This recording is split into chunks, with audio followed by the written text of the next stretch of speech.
This is a podcast from the archives of the BBC Reith Lectures. This lecture in the series Representation of the Intellectual, given by Idwārd Saʿīd, was originally broadcast in 1993. In my last lecture, I spoke about the way an intellectual can become a professional who's specialized in one bit of turf, accredited, careful, speaking not the general language of a wide audience, but rather the approved jargon of a group of insiders.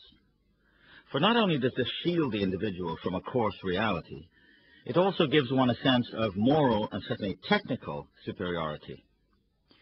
During the mid-1960s, just a short while before opposition to the Vietnamese War became very vocal and widespread, I was approached by an older-looking undergraduate student at Columbia for admission to a seminar with limited enrollment. Part of his line to me was that he was a veteran of the war, having served there in the Air Force. As we chatted, he provided me with a fascinatingly eerie glimpse into the mentality of the professional, in this case a seasoned pilot, whose vocabulary for his work could be described as insidees. I'll never forget the shock I received when, in responding to my insistent question, "What did you actually do in the Air Force?" he replied, "Target acquisition." It took me several more minutes to figure out that he was a bombardier whose job it was, well, to bomb. But he had coded it in a professional language that in a certain sense was meant to exclude and mystify the rather more direct probings of a rank outsider. I did take him into the seminar, by the way, perhaps because I thought I could keep an eye on him and, as an added inducement, persuade him to drop the appalling jargon. Target acquisition, indeed. In a more consistent and sustained way, I think, intellectuals who are close to policy formulation and can control patronage of the kind that gives or withholds jobs, stipends, promotions, tend to watch out for individuals who do not toe the line professionally, and in the eyes of their superiors, gradually come to exude an air of controversy and non-cooperation. Understandably, of course, if you want a job done, let us say that you and your team have to provide a government department with a policy paper on Bosnia by next week. You need to surround yourself with people who are loyal, share the same assumptions, speak the same language. I've always felt that for an intellectual who represents the kinds of things I've been discussing in these lectures, being in that sort of professional position where you are principally serving and winning rewards from power is not at all conducive to the exercise of that critical and relatively independent spirit of analysis and judgment that, from my point of view, ought to be the intellectual's contribution. In other words, the intellectual, properly speaking, is not a functionary or an employee completely given up to the policy goals of a government or a large corporation, or even a guild of like-minded professionals. In such situations, the temptations to turn off one's moral sense, or to think entirely from within the specialty, or to curtail skepticism in favor of conformity, are far too great to be trusted. Many intellectuals succumb completely to these temptations, and to a great degree, all of us do. No one is totally self-supporting, not even the greatest of free spirits. As an alternative, I suggested that as a way of maintaining relative intellectual independence, having the attitude of an amateur instead of a professional is a better course. But let me be practical and personal here. In the first place, amateurism means choosing the risks and uncertain results of the public sphere, a lecture or a book or article, in wide and unrestricted circulation, over the insider space controlled by experts and professionals. Several times over the past 2 years, I've been asked by the media to be a paid consultant. This I have refused to do simply because it meant being confined to one television station or journal, and confined also to the going political language and conceptual framework of that outlet. Similarly, I've never had any interest in paid consultancies to or for the government, where you would have no idea what use your ideas might later be put to.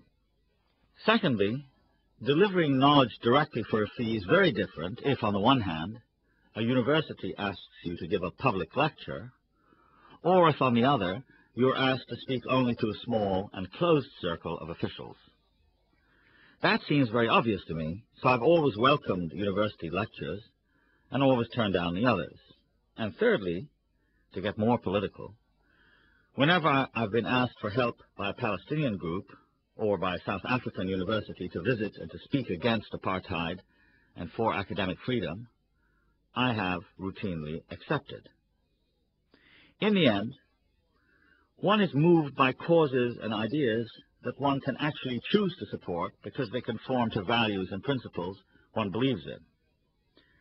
I do not therefore consider myself bound by my professional training in literature, consequently ruling myself out for matters of public policy just because I am only certified to teach modern literature. I speak and write about broader matters because, as a rank amateur, I'm spurred on by commitments that go well beyond my narrow professional career. Of course, I make a conscious effort to acquire a new and wider audience for these views, which I never present inside a classroom. But what are these amateur forays into the public sphere all about really? Is the intellectual galvanized into intellectual action by primordial, local, instinctive loyalties to one's race or people or religion? Or is there some more universal and rational set of principles that can and perhaps do govern how one speaks and writes? In effect, I'm asking the basic question for the intellectual. How does one speak the truth? What truth? For whom? And where? Unfortunately, we must begin to respond by saying that there is no system or method that is broad and certain enough to provide the intellectual with direct answers to these questions. In the secular world, our world, the historical and social world made by human effort, the intellectual has only secular means to work with. Revelation and inspiration, while perfectly feasible as modes for understanding in private life, are disastrous and even barbaric when put to use by theocratically minded men and women. Indeed, I would go so far as saying that the intellectual must be involved in a lifelong dispute with all the guardians of sacred vision or text, whose depredations are legion, and whose heavy hand brooks no disagreement and certainly no diversity. Uncompromising freedom of opinion and expression is the secular intellectual's main bastion. To abandon its defense or to tolerate tamperings with any of its foundations are, in effect, to betray the intellectual's calling. That is why the defense of Salman Rushdie's satanic verses has been so absolutely central an issue, both for its own sake and for the sake of every other infringement against journalists, novelists, essayists, poets, historians. And not just those in the Islamic world, but also in the Jewish and Christian worlds too. Freedom of expression cannot be sought invidiously in one territory, ignored in another. For with authorities who claim the secular right to defend, define, decree, there can be no debate, no matter where they are. Whereas for the intellectual, tough, searching debate is the core of activity, the very stage and setting of what intellectuals without revelation really do. But we are back to square one. What truth and principle should one defend, uphold, represent? This is no Pontius Pilate's question, a way of washing one's hands of a difficult case, but the necessary beginning of a survey of where today the intellectual stands and what a treacherous, uncharted minefield surrounds him or her. Take as a starting point the whole, by now extremely disputatious matter of objectivity or accuracy or facts. In 1988, the American historian Robert Novick published a massive volume whose title dramatized the quandary with exemplary efficiency. It was called That Noble Dream, and subtitled The Objectivity Question and the American Historical Profession. Drawing on materials taken from a century of the historiographic enterprise in the United States, Novick showed how the very nub of historical investigation, the ideal of objectivity by which a historian seizes the opportunity to render facts as realistically and accurately as possible, gradually evolved into a mass of competing claims and counterclaims. All of them wore down any semblance of agreement by historians as to what objectivity was, to the merest fig leaf, and often not even to that. Objectivity has had to do service in the Cold War as our, that is American as opposed to communist, truth, in peacetime as the objective truth of each competing separate group, women, African Americans, Asian Americans, gays, white men, and so on, and each school, Marxist, establishment, deconstructionist, cultural. After such a babel of knowledges, what possible convergence could there be, Novick asks, and he concludes mournfully that as a broad community of discourse, as a community of scholars united by common aims, common standards, and common purposes, the discipline of history had ceased to exist. The professor of history was as described in the last verse of the book of Judges. In those days there was no king in Israel. Every man did that which was right in his own eyes. As I said in my last lecture, one of the main intellectual activities of our century has been the questioning, not to say undermining, of authority. So to add to Novick's findings, we would have to say that not only did a consensus disappear on what constituted objective reality, but a lot of traditional authorities, including God, were in the main swept away. There has even been an influential school of philosophers, among whom Michel Foucault, the French thinker, ranks very high, who say that to speak of an author at all, as in the author of Milton's poems, is a highly tendentious, not to say ideological, overstatement. In the face of this quite formidable onslaught, to regress either into hand-wringing impotence or into muscular reassertions of traditional values, as characterized by the global neoconservative movement, will not do. I think it is true to say that the critique of objectivity and authority did perform a positive surface by underlining how, in the secular world, human beings construct their truth, so to speak, and that, for example, the so-called objective truth of the white man's superiority built and maintained by the classical European colonial empires also rested on a violent subjugation of African and Asian peoples. And they, it is equally true, fought that particular imposed truth in order to provide an independent order of their own. And so now everyone comes forward with new and often violently opposed views of the world. One hears endless talk about Judeo-Christian values, Afrocentric values, Muslim truths, Eastern truths, Western truths, each providing a complete program for excluding all the others. There is now more intolerance and strident assertiveness abroad everywhere than any one system can handle. The result is an almost complete absence of universals, even though very often the rhetoric suggests, for instance, that our values, whatever those may happen to be, are in fact universal. One of the shabbiest of all intellectual gambits is to pontificate about abuses in someone else's culture and to excuse exactly the same practices in one's own. For me, the classic case is that of the brilliant 19th century French intellectual, Alexis de Tocqueville, who, to many of us educated to believe in classical liberal and Western democratic values, exemplified those values almost to the letter. Having written his assessment of democracy in America and having criticized American mistreatment of Indians and black slaves, Tocqueville later had to deal with French colonial practices in Algeria during the late 1830s and 1840s, where, under Marshal Bugeaud, the French army of occupation undertook a savage war of pacification against the Algerian Muslims. All of a sudden, as one reads Tocqueville on Algeria, the very norms with which he had humanely demurred at American malfeasance are suspended for French actions. Not that he doesn't cite reasons, he does. But they are lame extenuations whose purpose it is to license French colonialism in the name of what he calls national pride. Massacres leave him unmoved. Muslims, he says, belong to an inferior religion and must be disciplined. In short, the apparent universalism of his language for America is denied, willfully denied, application to his own country, even as his own country, France, pursues similarly inhumane policies.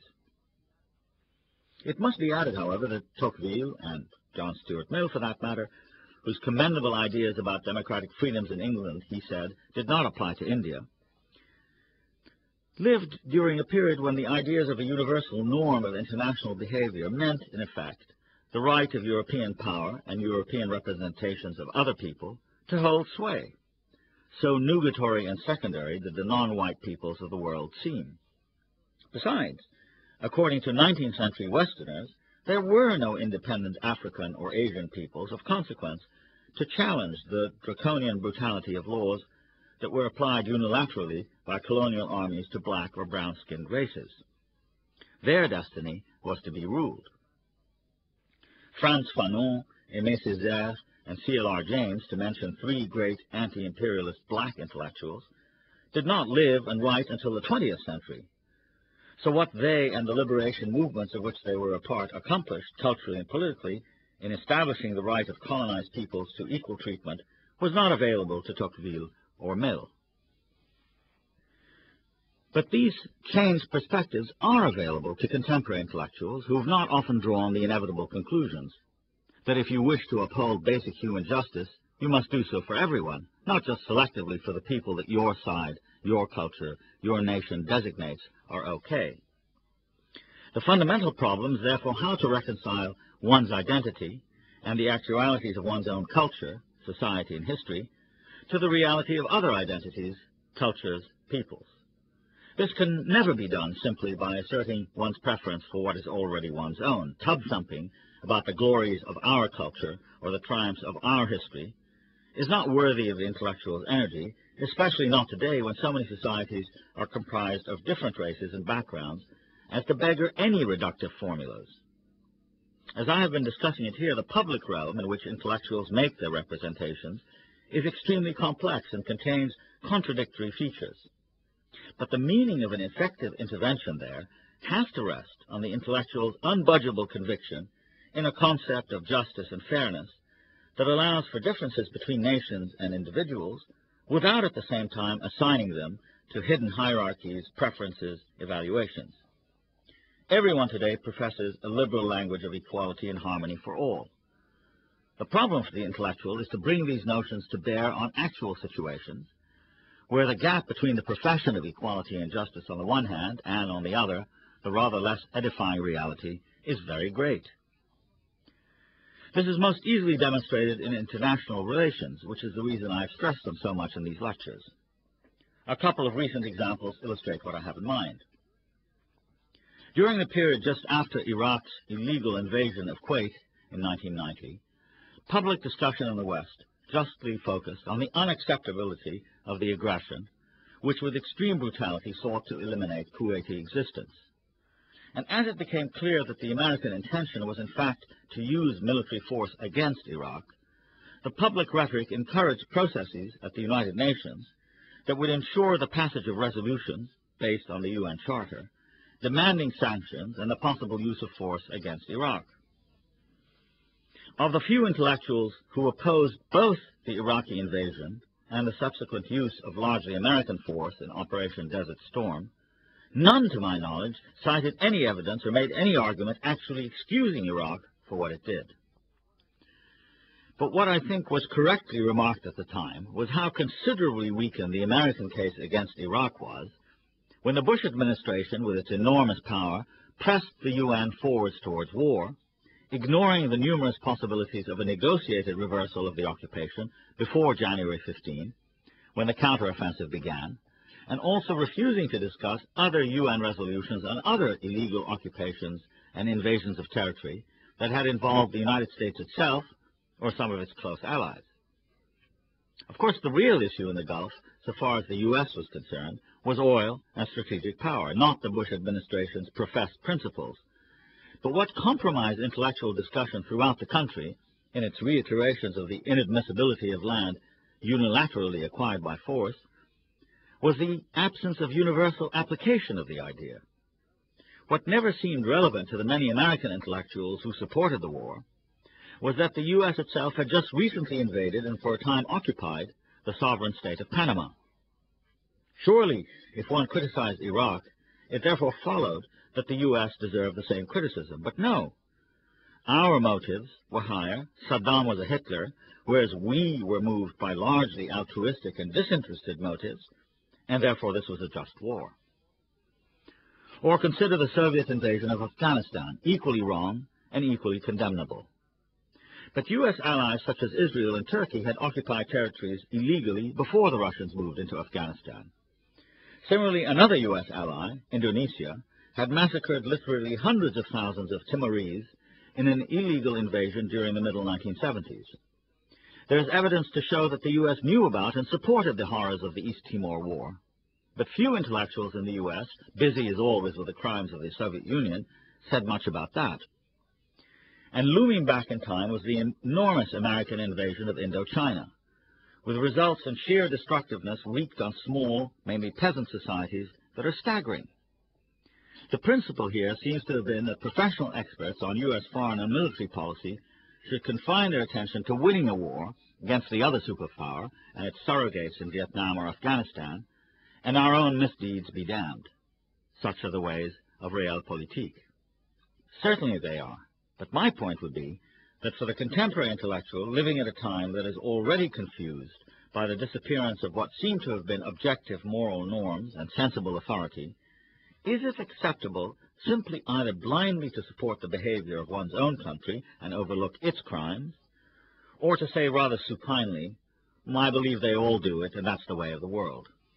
What we must be able to say instead is that intellectuals are not just competent professionals, denatured by their fawning service to an extremely flawed powers, but, to repeat, are intellectuals with an alternative and more principled stand that enables them, in effect, to speak the truth to power.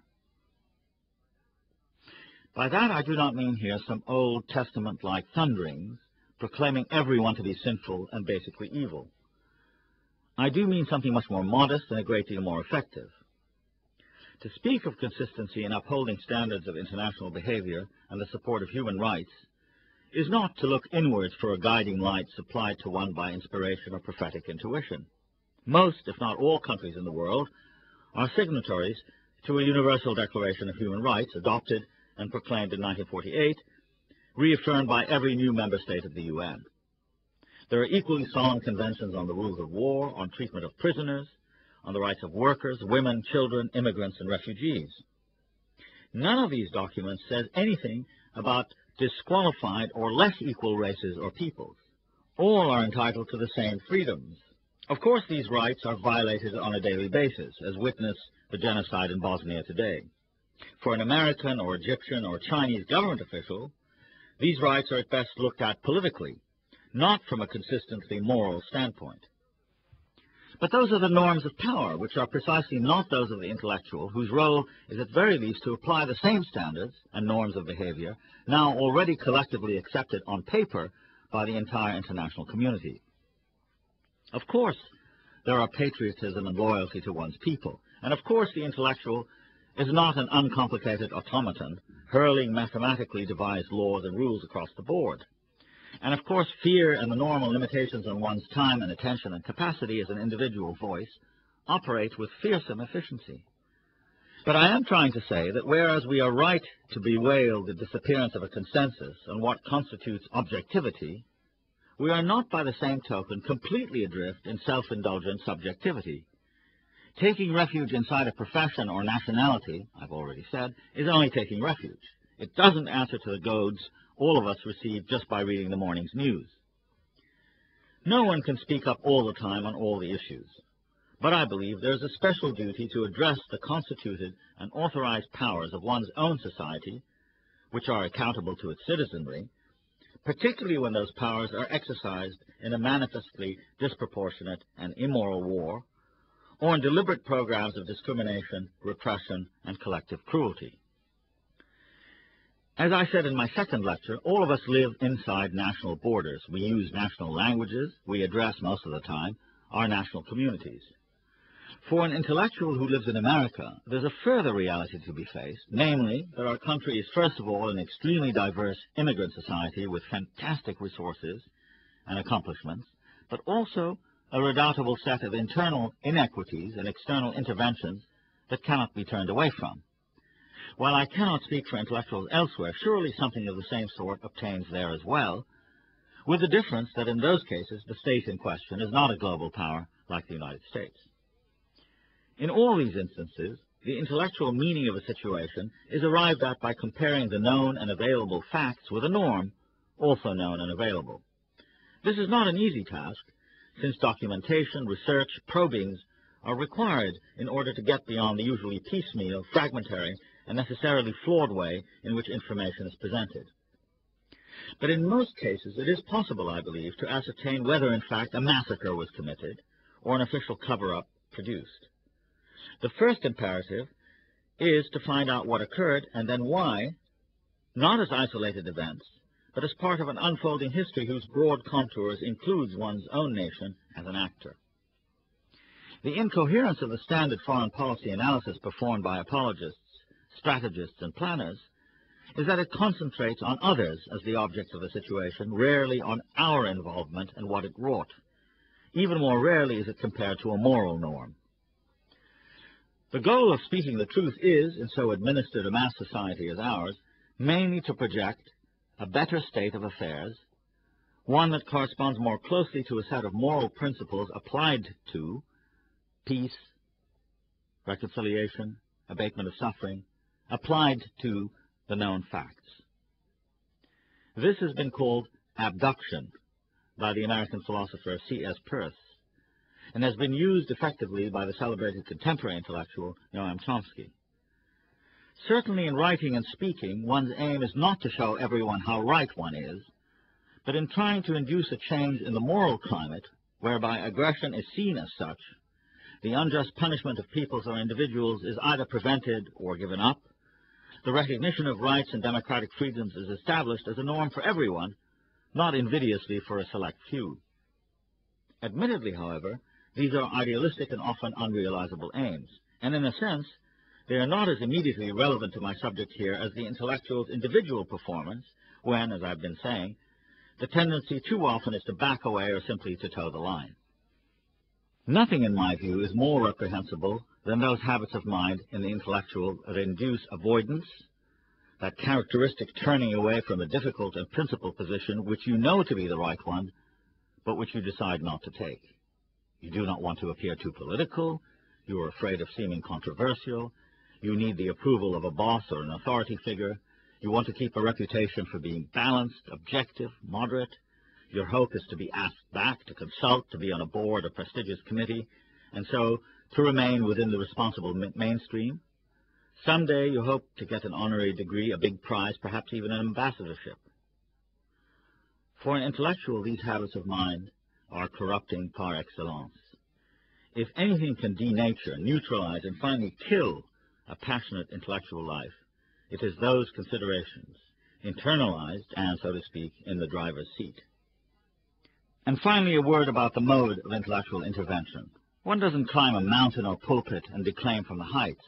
Obviously, you want to speak your piece where it can be heard best, and also you want it represented in such a way as to affiliate with an ongoing and actual process, for instance, the cause of peace and justice. Yes, the intellectual's voice is lonely, but it has resonance only because it associates itself freely with the reality of a movement, the aspirations of a people, the common pursuit of a shared ideal.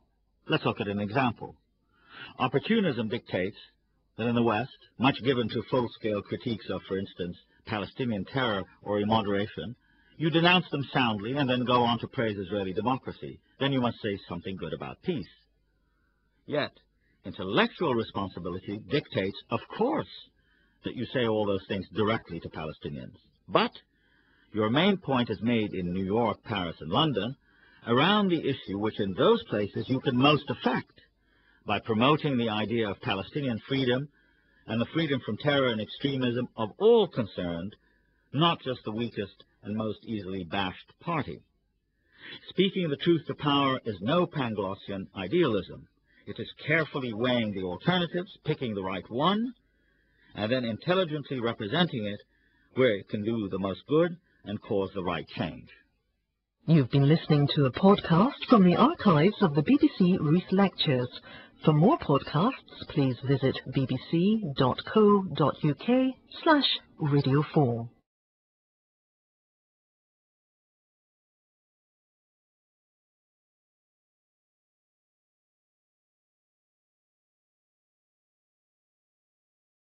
This is a podcast from the archives of the BBC Reith Lectures. This lecture, in the series Representation of the Intellectual, given by Idwārd Saʿīd, was originally broadcast in 1993. Some years ago, the versatile and ingenious French intellectual Reith wrote a penetrating account of French cultural life entitled teachers, writers, celebrities, the intellectuals of modern France. Debray himself had once been a seriously committed left-wing activist who had taught at the University of Havana shortly after the Cuban Revolution of 1958. Some years later, he was given a 30-year prison term by the Bolivian authorities because of his association with Che Guevara. Yet he only served 3 years of his sentence, and after his return to France, Debray became a semi-academic political analyst and later still an advisor to President Mitterrand. Debray's thesis in his book is that between 1880 and 1930, Parisian intellectuals were principally connected to the Sorbonne. They were secular refugees from both church and Bonapartism, where in laboratories, libraries, and classrooms, the intellectual, protected as a professor, could make important advances in knowledge. After 1930, the Sorbonne slowly lost its authority to new publishing houses like the Nouvelle Revue Française, where, according to Debray, the spiritual family, comprising the intelligentsia and their editors, was given a more hospitable roof over its head. Until roughly 1960, such writers as Sartre, de Beauvoir, Camus, Mauriac, Gide, and Malraux were in effect the intelligentsia who had superseded the professorate. Superseded them because of their free-ranging work, their credo of freedom, and their discourse that was midway between the ecclesiastical solemnity that went before it and the shrillness of the advertising that came after.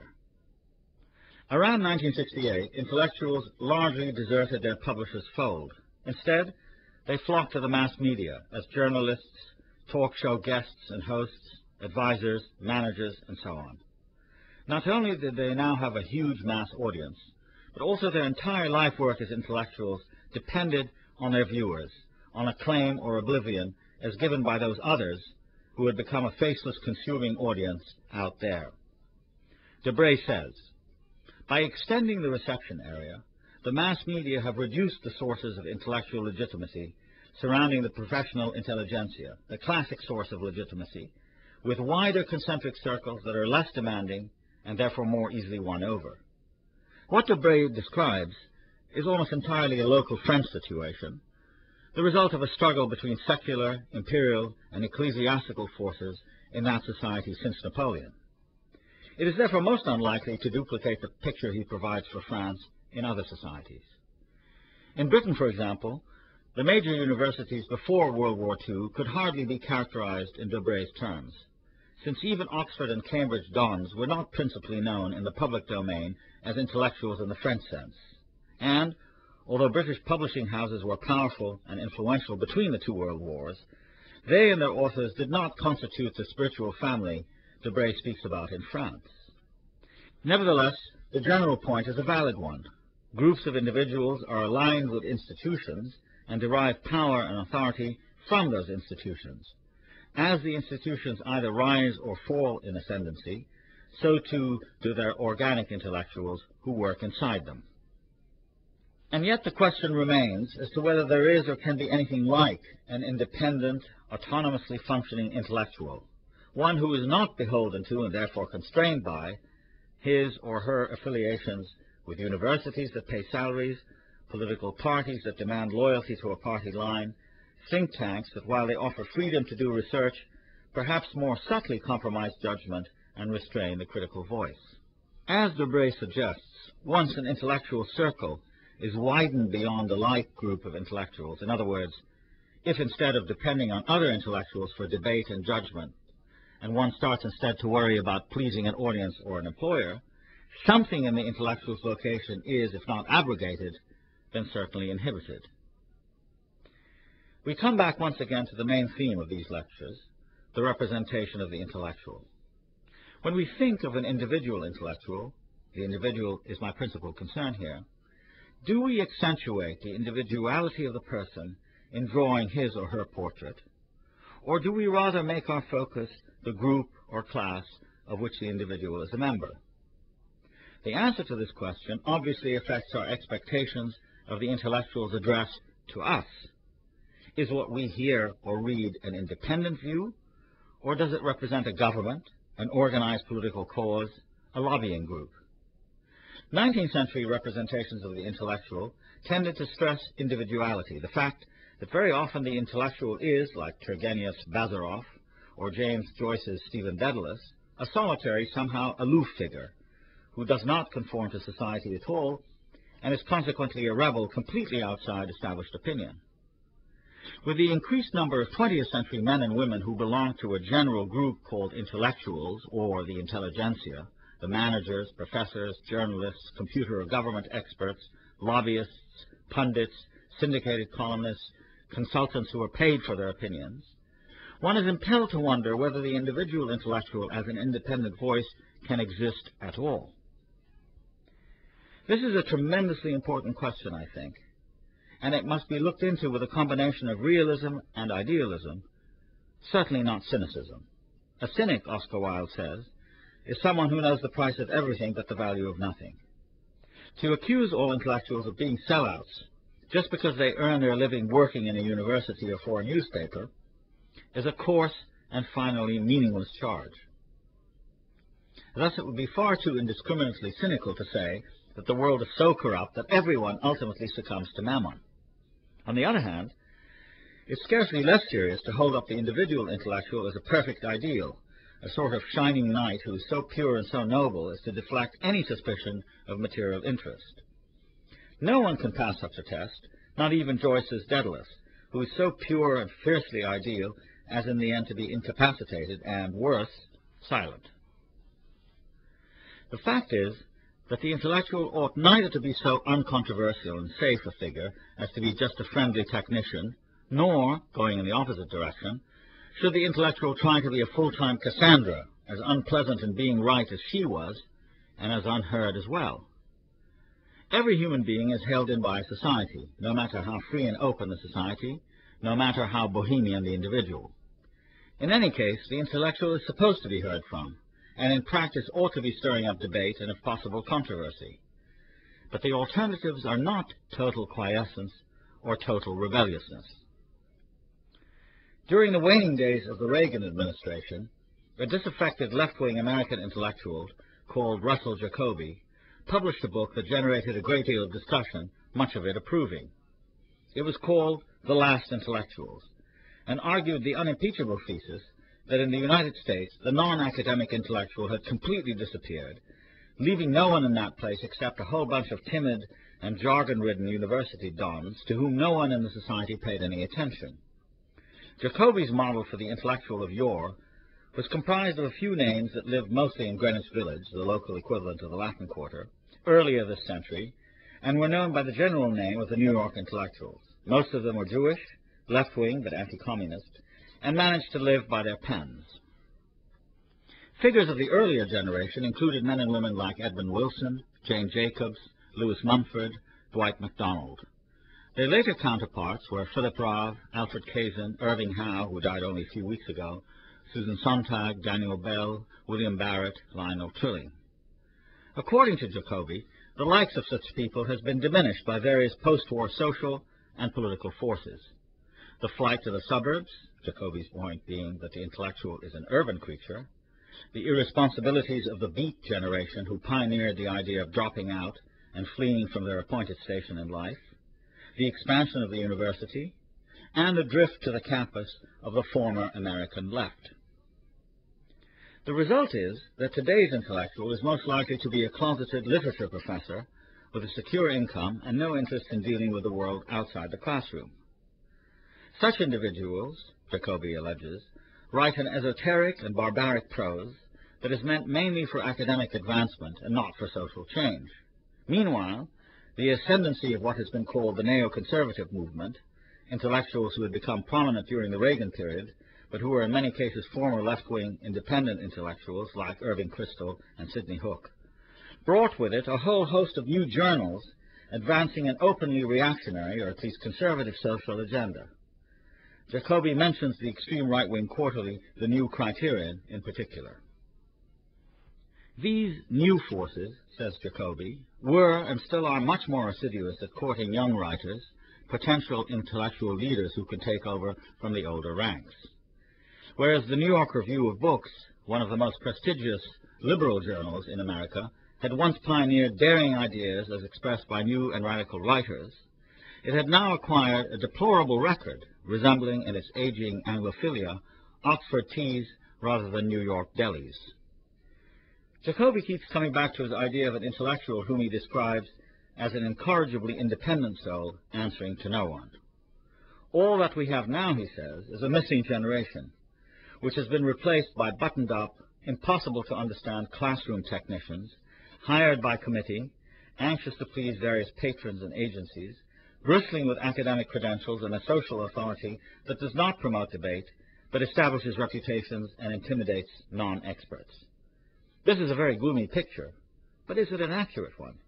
Is what Jacobi says about the reason for the disappearance of intellectuals true, or can we offer, in fact, a more accurate diagnosis? In the first place, I think, it's wrong to be invidious about the university, or even about the United States.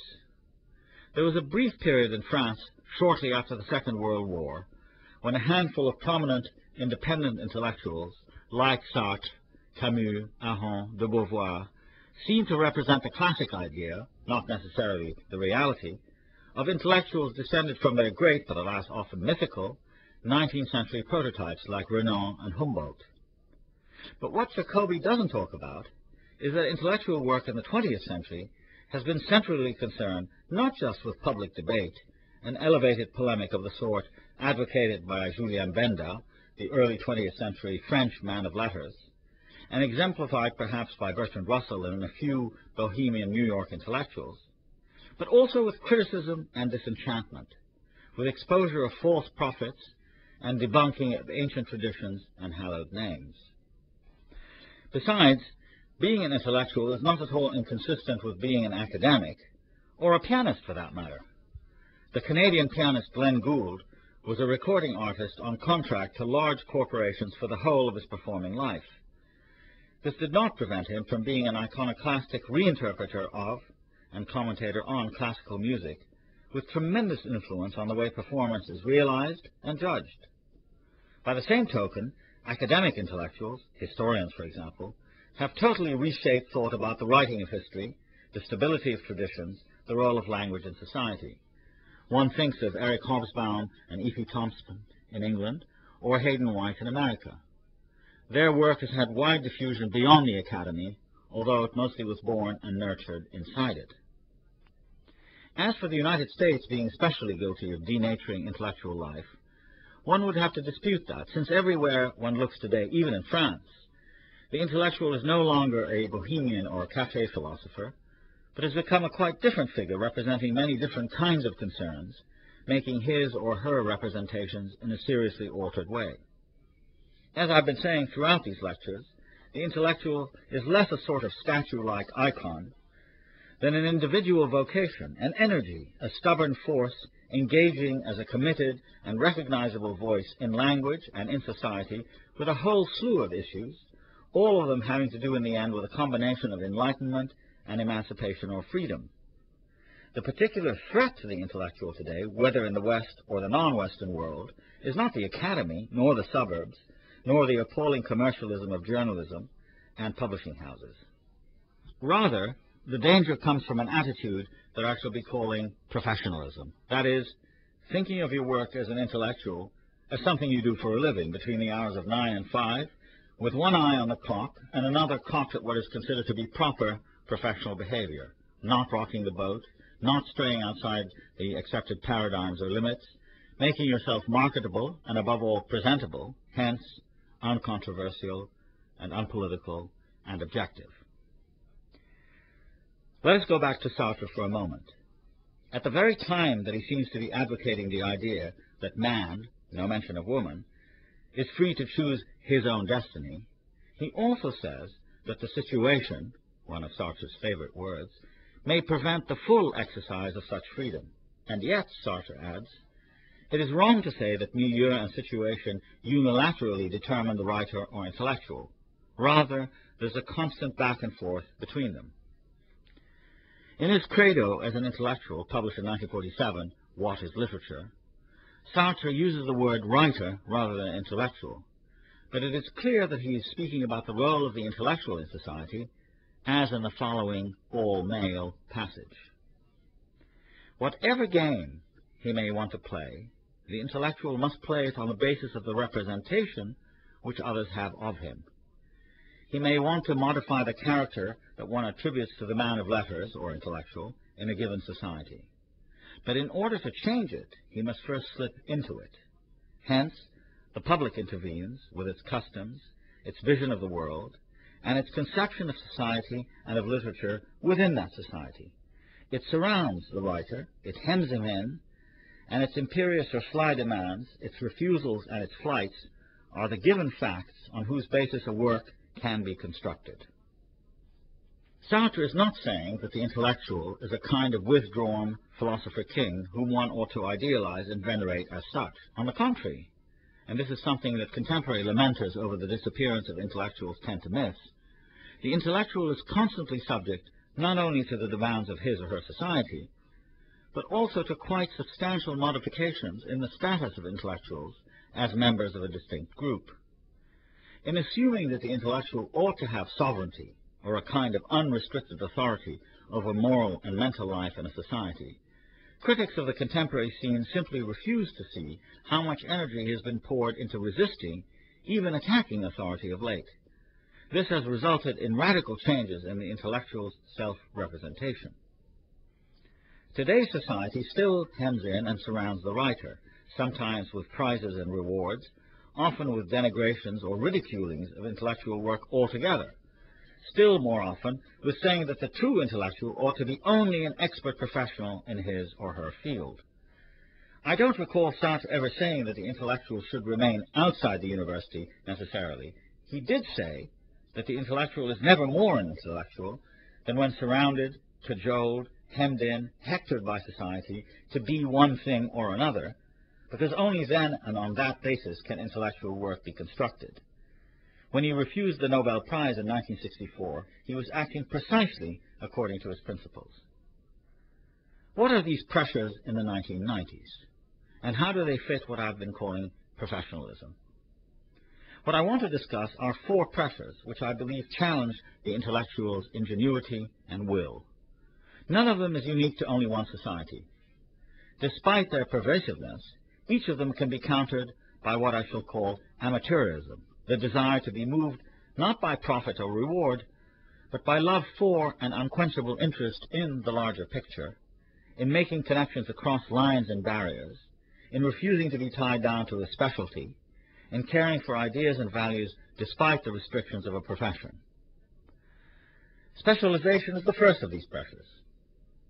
The higher one goes in the education system today, the more one is limited to a relatively narrow area of knowledge. Now, no one can have anything against competence as such, but when it involves losing sight of anything outside one's immediate field, say early Victorian love poetry, and the sacrifice of one's general culture to a set of authorities and canonical ideas, then competence of that sort is not worth the price paid for it. In the study of literature, for example, which is my particular interest, specialization has meant an increasing technical formalism and less of a historical sense of what real experiences actually went into the making of a work of literature. Specialization loses you sight of the raw effort of constructing either art or knowledge. As a result, you cannot view knowledge and art as choices and decisions, commitments and alignments, rather than impersonal theories or methodologies. To be a specialist in literature too often also means shutting out history or music or politics. In the end, as a fully specialized literary expert, you become tame and accepting of whatever the so-called leaders in the field will allow. Specialization also kills your sense of excitement and discovery, both of which are irreducibly present in the intellectual's makeup. In the final analysis, giving up to specialization is, I've always felt, laziness, doing what others tell you is always done, because that is your specialty after all. If specialization is a kind of general instrumental pressure present in all systems of education everywhere, expertise and the cult of the certified expert are more particular pressures in the post-war world. To be an expert, you have to be certified by the proper authorities. They instruct you in speaking the right language, citing the right authorities, holding down the right territory. This is especially true when sensitive and/or profitable areas of knowledge are at stake. There's been a great deal of discussion recently of something called political correctness, an insidious phrase applied to academic humanists who, it is frequently said, do not really think independently, but rather according to norms established by a cabal of leftists. These norms are supposed to be overly sensitive to racism, sexism, and the like, instead of allowing people to debate in what is supposed to be an open manner. The truth is that the campaign against political correctness has been conducted by various conservatives and other champions of family values. Although some of the things they say have some merit, especially when they pick up on the sheer mindlessness of unthinking Kant, their campaign totally overlooks the amazing conformity in political correctness where, for example, military, national security, foreign, and economic policy have been concerned. During the immediate post-war years, for example, so far as the Soviet Union was concerned, you were required to accept unquestioningly the premises of the Cold War, the total evil of the Soviet Union, and so on and so forth. For an even longer period of time, roughly from the mid-1940s until the mid-1970s, the official American idea held that freedom in the Third World meant simply freedom from communism.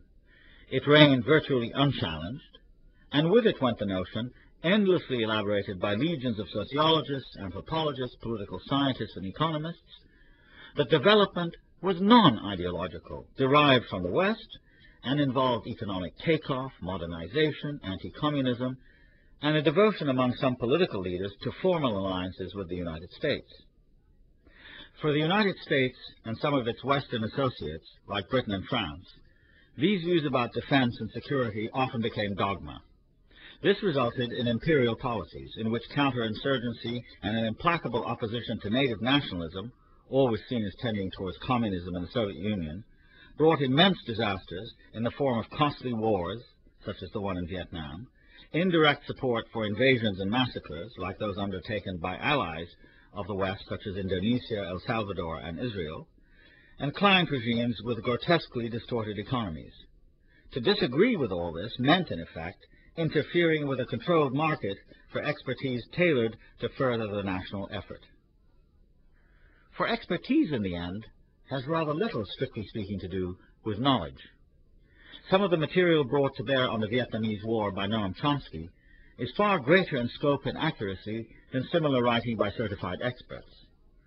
But whereas Chomsky moved beyond the ritually patriotic notions that included the idea that we were coming to the aid of our allies, or that we were defending freedom against a Moscow or Peking-inspired takeover, and took on the real motives that govern U.S. behavior, the certified experts who wanted to be asked back to consult or speak at the State Department or work for the RAND Corporation, which was a research company originally established by the Department of Defense, they never strayed into that territory at all. Chomsky has told the story of how, when as a linguist he has been invited by mathematicians to speak about his theories, then he is usually met with respectful interest, despite his relative ignorance of mathematical lingo. Yet when he tries to represent U.S. foreign policy from an adversarial standpoint, the recognized experts on foreign policy try to prevent his speaking on the basis of his lack of certification as a foreign policy expert. There's little refutation offered his arguments, just the statement that he stands outside acceptable debate or consensus. The third pressure of professionalism is the inevitable drift towards power and authority in its adherents, towards the requirements and prerogatives of power, towards being directly employed by it. In the United States, the extent to how much the agenda of the national security mentality set priorities in academic research during the period when the U.S. was competing with the Soviet Union for world hegemony is quite staggering. A similar situation obtained in the Soviet Union, but in the West no one had any illusions about free inquiry there. We are only just beginning to wake up to what it meant that the American Departments of State and Defense provided the largest amount of money of any single donor for university research in science and technology. But it was also the case that during the same period, university social science and even humanities departments were funded by the government for the same general agenda. Something like this occurs in all societies, of course. But it was noteworthy in the U.S., however, because in the case of some of the anti-guerrilla research carried out in support of policy in the Third World, Southeast Asia, Latin America, and the Middle East principal among them, The research was applied directly in covert activities, sabotage, and even outright war. Nor has this been all. Centralizing powers in American civil society, such as the Republican or Democratic parties, industry or special interest lobbies like those created or maintained by the gun manufacturing, oil, and tobacco corporations, large foundations like those established by the Rockefellers, the Fords, or the Mellons, all employ academic experts to carry out research and study programs that further commercial as well as political agendas. This, of course, is part of what is considered normal behavior in a free market, and occurs throughout Europe and the Far East as well. There are grants and fellowships to be had from think tanks, plus sabbatical leaves and publishing subventions, as well as professional advancement and recognition. Everything about the system is above board and, as I've said, is acceptable according to the standards of competition and market response that govern behavior under advanced capitalism in the liberal and democratic society. But in spending a lot of time worrying about the restrictions on thought and intellectual freedom under totalitarian systems of government, we have not been as fastidious in considering the threats to the individual intellectual of a system that rewards intellectual conformity, as well as willing participation in goals that have been set not by science, but by the government. Accordingly, research and accreditation are controlled in order to get and keep a larger share of the market. In other words, the space for individual and subjective intellectual representation, for asking questions and challenging the wisdom of a war or an immense social program that awards contracts and endows prizes, has shrunk dramatically from what it was 100 years ago, when Stephen Dedalus could say that as an intellectual his duty was not to serve power at all. Now, I do not want to suggest, as some have, rather sentimentally I think, that we should recover a time when universities weren't so big and the opportunities they now offer were not so lavish. To my mind, the Western University still offers the intellectual a quasi-utopian space in which reflection and research can go on, albeit under new constraints and pressures. Therefore, the problem for the intellectual is to try to deal with the impingements of modern professionalization, as I've been discussing them, not by pretending that they are not there or denying their influence, but by representing a different set of values and prerogatives. These I shall collect under the name of Amateurism, literally, an activity that is fueled by care and affection rather than by profit and selfish, narrow specialization. An amateur is what today the intellectual ought to be. Someone who considers that to be a thinking and concerned member of society, one is entitled to raise moral issues at the heart of even the most technical and professionalized activity, as it involves one's country, its power, its mode of interacting with its citizens, as well as with other societies. In addition, the intellectual spirit as an amateur can enter and transform the merely professional routine most of us go through into something much more lively and radical. Instead of doing what one is supposed to do, one can ask why one does it, who benefits from it, how can it reconnect with a personal project and original thought. Every intellectual has an audience and a constituency. The issue is whether that audience is there to be satisfied, and hence a client to be kept happy, or whether it is there to be challenged, and hence stirred into outright opposition or mobilized into greater democratic participation in the society. But in either case, there's no getting around authority and power, and no getting around the intellectual's relationship to them. How does the intellectual address authority? As a professional supplicant, or as its unrewarded, amateurish conscience? You've been listening to a podcast from the archives of the BBC Reith Lectures.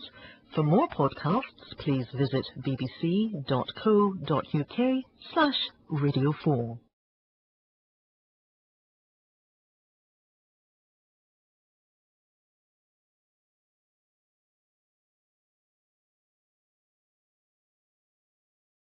This is a podcast from the archives of the BBC Reith Lectures. This lecture, in the series Representation of the Intellectual, given by Idwārd Saʿīd, was originally broadcast in 1993. Exile is one of the saddest fates. In pre-modern times, banishment was a particularly dreadful punishment, since it not only meant years of aimless wandering away from family and familiar places, but also meant being a sort of permanent outcast, someone who never felt at home and was always at odds with the environment, inconsolable about the past, bitter about present and future. There's often been an association between the idea of exile and the terrors of being a leper, a social and moral untouchable. During the 20th century, exile has been transformed from the exquisite and sometimes exclusive punishment of special individuals, like the great Latin poet Ovid, who was banished from Rome to a remote town on the Black Sea, into a cruel punishment of whole communities and peoples, many of them the inadvertent result of impersonal forces such as war, famine, and disease. In this category are the Armenians, a gifted but frequently displaced people, who lived in large numbers throughout the eastern Mediterranean, Anatolia especially, but who, after genocidal attacks on them by the Turks, flooded nearby Beirut, Aleppo, Jerusalem, and Cairo with their numbers, only to be dislocated again during the revolutionary upheavals of the post-World War II period.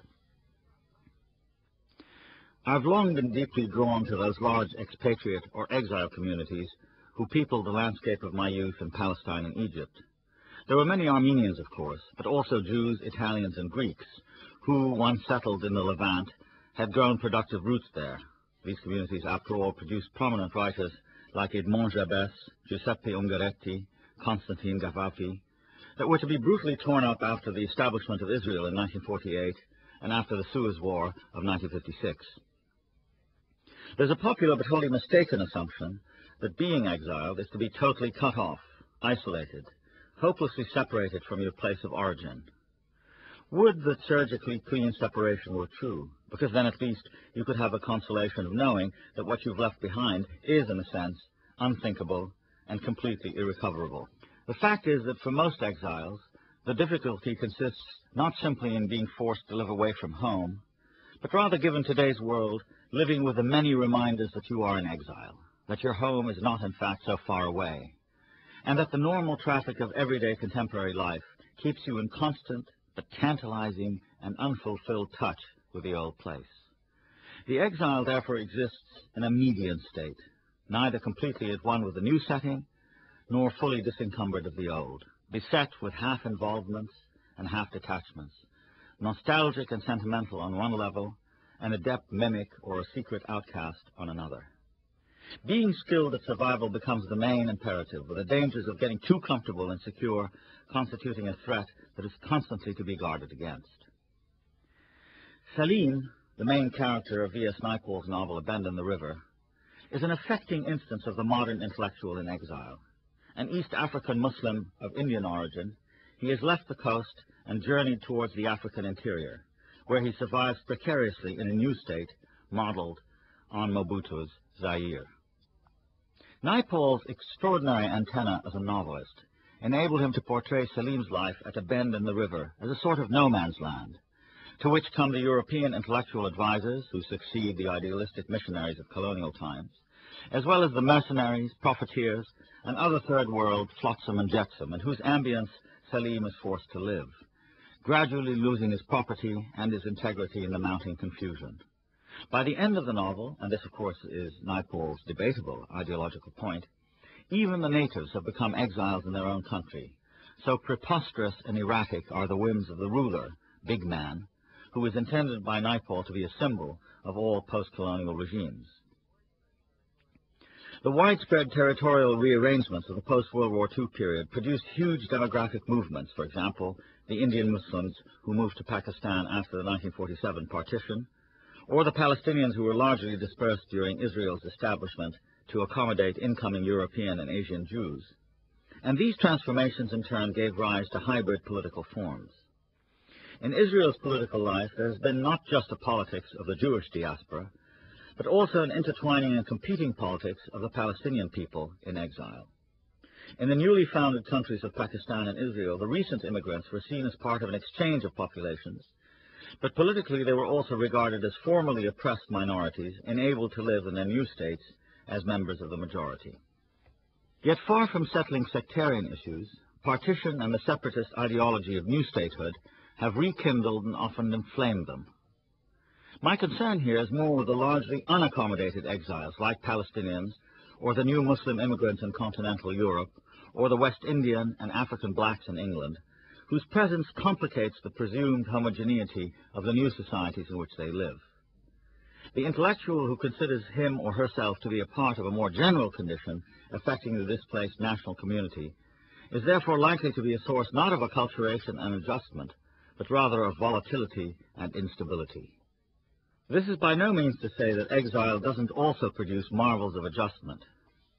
The United States today is in the unusual position of having two extremely high former officers in recent presidential administrations, Henry Kissinger and Zbigniew Brzezinski, who were, or still are, depending on the observer's outlook, intellectuals in exile, Kissinger from Nazi Germany, Brzezinski from communist Poland.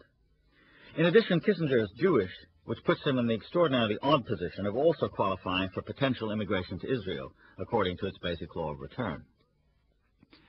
Yet both Kissinger and Brzezinski seem, on the surface at least, to have contributed their talents entirely to their adopted country, with results in eminence, material rewards, national, not to say worldwide influence, that are light years away from the marginal obscurity in which third world exile intellectuals live in Europe or the U.S.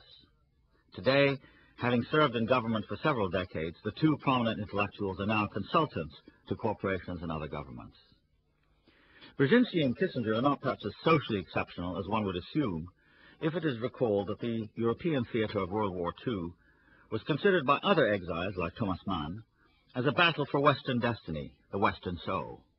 In this good war, the U.S. played the role of savior, also providing refuge for a whole generation of scholars, artists, and scientists who had fled Western fascism for the metropolis of the new Western Empire.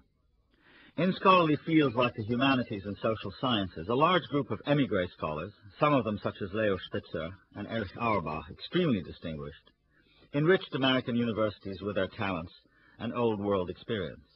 Others, among them scientists like Edward Teller and Werner von Braun, entered the Cold War lists as new Americans dedicated to winning the arms and space race over the Soviet Union. So all-engrossing was this concern after the war that it has recently been revealed how well-placed American intellectuals in the social sciences managed to recruit former Nazis, known for their anti-communist credentials, to work in the United States as part of the Great Crusade. Along with a rather shady art of political trimming, a technique of not taking a clear position but surviving handsomely nonetheless, how an intellectual works out an accommodation with a new or emergingly dominant power is a topic I shall deal with in my next two lectures. Here, I want to focus on its opposite, the intellectual who, because of exile, cannot, or, more to the point, will not make the adjustment, preferring instead to remain outside the mainstream, unaccommodated, unco-opted, resistant. There are, however, some preliminary points that need to be made immediately. One is that while it is an actual condition, exile is also, for my purposes, a metaphorical one. By that, I mean that my diagnosis of the intellectual in exile derives from the social and political history of dislocation and migration with which I began this lecture, but is not limited to it. Even intellectuals who are lifelong members of a society can, in a manner of speaking, be divided into insiders and outsiders. Those, on the one hand, who belong fully to the society as it is, who flourish in it without an overwhelming sense of dissonance or dissent, those who can be called gaysayers, and, on the other hand, the naysayers, the individuals at odds with their society and therefore outsiders and exiles, so far as privileges, power, and honors are concerned. The pattern that sets the course for the intellectual as outsider, which is the role I believe is the right one for today's intellectual, is best exemplified by the condition of exile, the state of never being fully adjusted, always feeling outside the chatty, familiar world inhabited by natives, so to speak, tending to avoid and even dislike the trappings of accommodation and national well-being.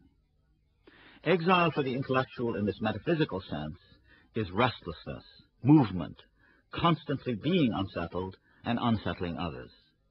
You can't go back to some earlier and perhaps more stable condition of being at home, and alas, you can never fully arrive, be at one with your new home or situation. Secondly, and I find myself somewhat surprised by this observation even as I make it, the intellectual as exile tends to be happy with the idea of unhappiness, so that dissatisfaction bordering on dyspepsia, a kind of curmudgeonly disagreeableness, can become not only a style of thought, but also a new, if temporary, habitation. The intellectual as ranting sæČiːd, perhaps.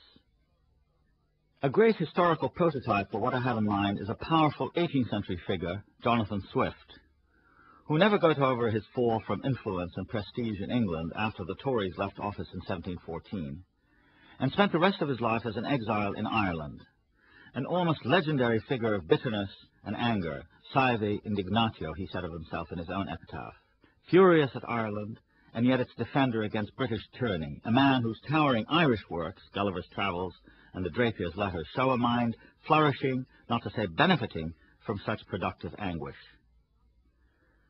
To some degree, the early V.S. Naipaul, the essayist and travel writer, resident off and on in England, yet always on the move, revisiting his Caribbean and Indian roots, sifting through the debris of colonialism and postcolonialism, remorselessly judging the illusions and cruelties of independent states and the new true believers, this was a figure of modern intellectual exile. Even more rigorous, more determinedly the exile than Naipaul, and for me, the dominating intellectual conscience of the middle 20th century, is Theodor Wiesengrund Adorno, a forbidding but endlessly fascinating man whose entire career skirted and fought the dangers of fascism, communism, and Western mass consumerism. Unlike Naipaul, who has wandered in and out of former homes in the Third World, Adorno was completely European, a man entirely made up of the highest of high cultures that included astonishing professional competence in philosophy, music, he was a student and admirer of Berg and Schoenberg, sociology, literature, history, and cultural analysis. Of partially Jewish background, he left his native Germany in the mid-1930s, shortly after the Nazi seizure of power. He went first to do philosophy at Oxford, which is where he wrote an extremely difficult book on Husserl. He seems to have been miserable there, surrounded as he was by ordinary language and positivist philosophers, he with his Spenglerian gloom and metaphysical dialectics in the best Hegelian manner. He returned to Germany for a while, but as a member of the University of Frankfurt Institute of Social Research, reluctantly decamped for the safety of the United States, where he lived for a time first in New York and then after 1941 in Southern California. Although Adorno returned to Frankfurt in 1949 to take up his old professorship there, his years in America stamped him with the marks of exile forever. He detested jazz and everything about popular culture. He had no affection for the landscape at all. He seems to have remained studiously Mandarin in his ways, and therefore, because he was brought up in a Marxist Hegelian philosophical tradition, everything about the worldwide influence of American films, industry, habits of daily life, fact-based learning, and pragmatism raised his hackles. Naturally, Adorno was very predisposed to being a metaphysical exile before he came to the United States. He was already extremely critical of what passed for bourgeois taste in Europe, and his standards of what, for instance, music ought to have been, were set by the extraordinarily difficult works of Schoenberg, works which Adorno averred were honorably destined to remain unheard and impossible to listen to. Paradoxical, ironic, mercilessly critical, Adorno was the quintessential intellectual, hating all systems, whether on our side or theirs, with equal distaste. For him, life was at its most false in the aggregate. The whole is always the untrue, he once said. And this, he continued, placed an even greater premium on subjectivity, on the individual's consciousness, on what could not be regimented in the totally administered society. But it was his American exile that produced Adorno's great masterpiece, the Minima Moralia, a set of 153 fragments published in 1953 and subtitled Reflections from Damaged Life. In the episodic and mystifyingly eccentric form of this book, which is neither sequential autobiography, nor thematic musing, nor even a systematic exposé of its author's worldview, we are reminded once again of the peculiarities of Bazarov's life, as represented in Turgenev's novel of Russian life in the mid-1860s, Fathers and Sons. The prototype of the modern nihilistic intellectual, Bazarov is the only character in the novel not given a narrative to place him. Thus, although Turgenev spends a lot of time situating the other characters, their parents, early years, university exploits, marriages, etc., Bazarov is a solitary figure who erupts onto the landscape, muddles everyone with his challenges and impetuousness, and then, very abruptly, dies. We deduce from this that by virtue of living a life according to different norms, the intellectual does not have a story, but only a sort of destabilizing effect. He sets off seismic shocks. He jolts people, but he can neither be explained away by his background nor by his friends. Turgenev himself actually says nothing of this at all. He lets it happen before our eyes, as if to say that the intellectual is not only a being set apart from parents and children, but that his modes of life, his procedures of engaging with it, are necessarily elusive and can only be represented realistically as a series of discontinuous performances. Adorno's Minima Moralia seems to follow the same logic, although after Auschwitz, Hiroshima, the onset of the Cold War, and the triumph of America, representing the intellectual honestly is a much more tortuous thing than doing what Turgenev had done for Bazarov 100 years earlier. The core of Adorno's representation of the intellectual as a permanent exile, dodging both the old and the new with equal dexterity, is a writing style that is mannered and worked over in the extreme. It is fragmentary, first of all, jerky, discontinuous. There's no plot or predetermined order to follow. It represents the intellectual's consciousness as unable to be at rest anywhere, constantly on guard against the blandishments of success, which, for the perversely inclined Adorno, means trying consciously not to be understood easily and immediately. Nor is it possible to retreat into complete privacy, since, as Adorno says much later in his career, the hope of the intellectual is not that he will have an effect on the world, but that someday, somewhere, someone will read what he wrote exactly as he wrote it. One fragment, number 18 in the Minima Moralia, captures the significance of exile quite perfectly. Dwelling in the proper sense, says Adorno, is now impossible. The traditional residences we have grown up in have grown intolerable. Each trait of comfort in them is paid for with a betrayal of knowledge, each vestige of shelter with the musty pact of family interests. So much for the pre-war life of people who grew up before Nazism. Socialism and American consumerism are no better. There, Adorno says, people live, if not in slums, in bungalows that by tomorrow may be leaf huts, trailers, cars, camps, or the open air. Thus, Adorno states, the house is past, that is, over. The best mode of conduct in face of all this still seems an uncommitted, suspended one. It is part of morality not to be at home in one's home. Yet no sooner has he reached an apparent conclusion than Adorno reverses it. But the thesis of this paradox, he says, leads to destruction, a loveless disregard for things which necessarily turns against people too. And the antithesis, no sooner uttered, is an ideology for those wishing with a bad conscience to keep what they have. Wrong life cannot be lived rightly. In other words, there is no real escape, even for the exile who tries to remain suspended, since that state of in-betweenness can itself become a rigid ideological position, a sort of dwelling whose falseness is covered over in time, and to which one can all too easily become accustomed. Yet Adorno presses on. Suspicious probing is always salutary, especially where the intellectual's writing is concerned.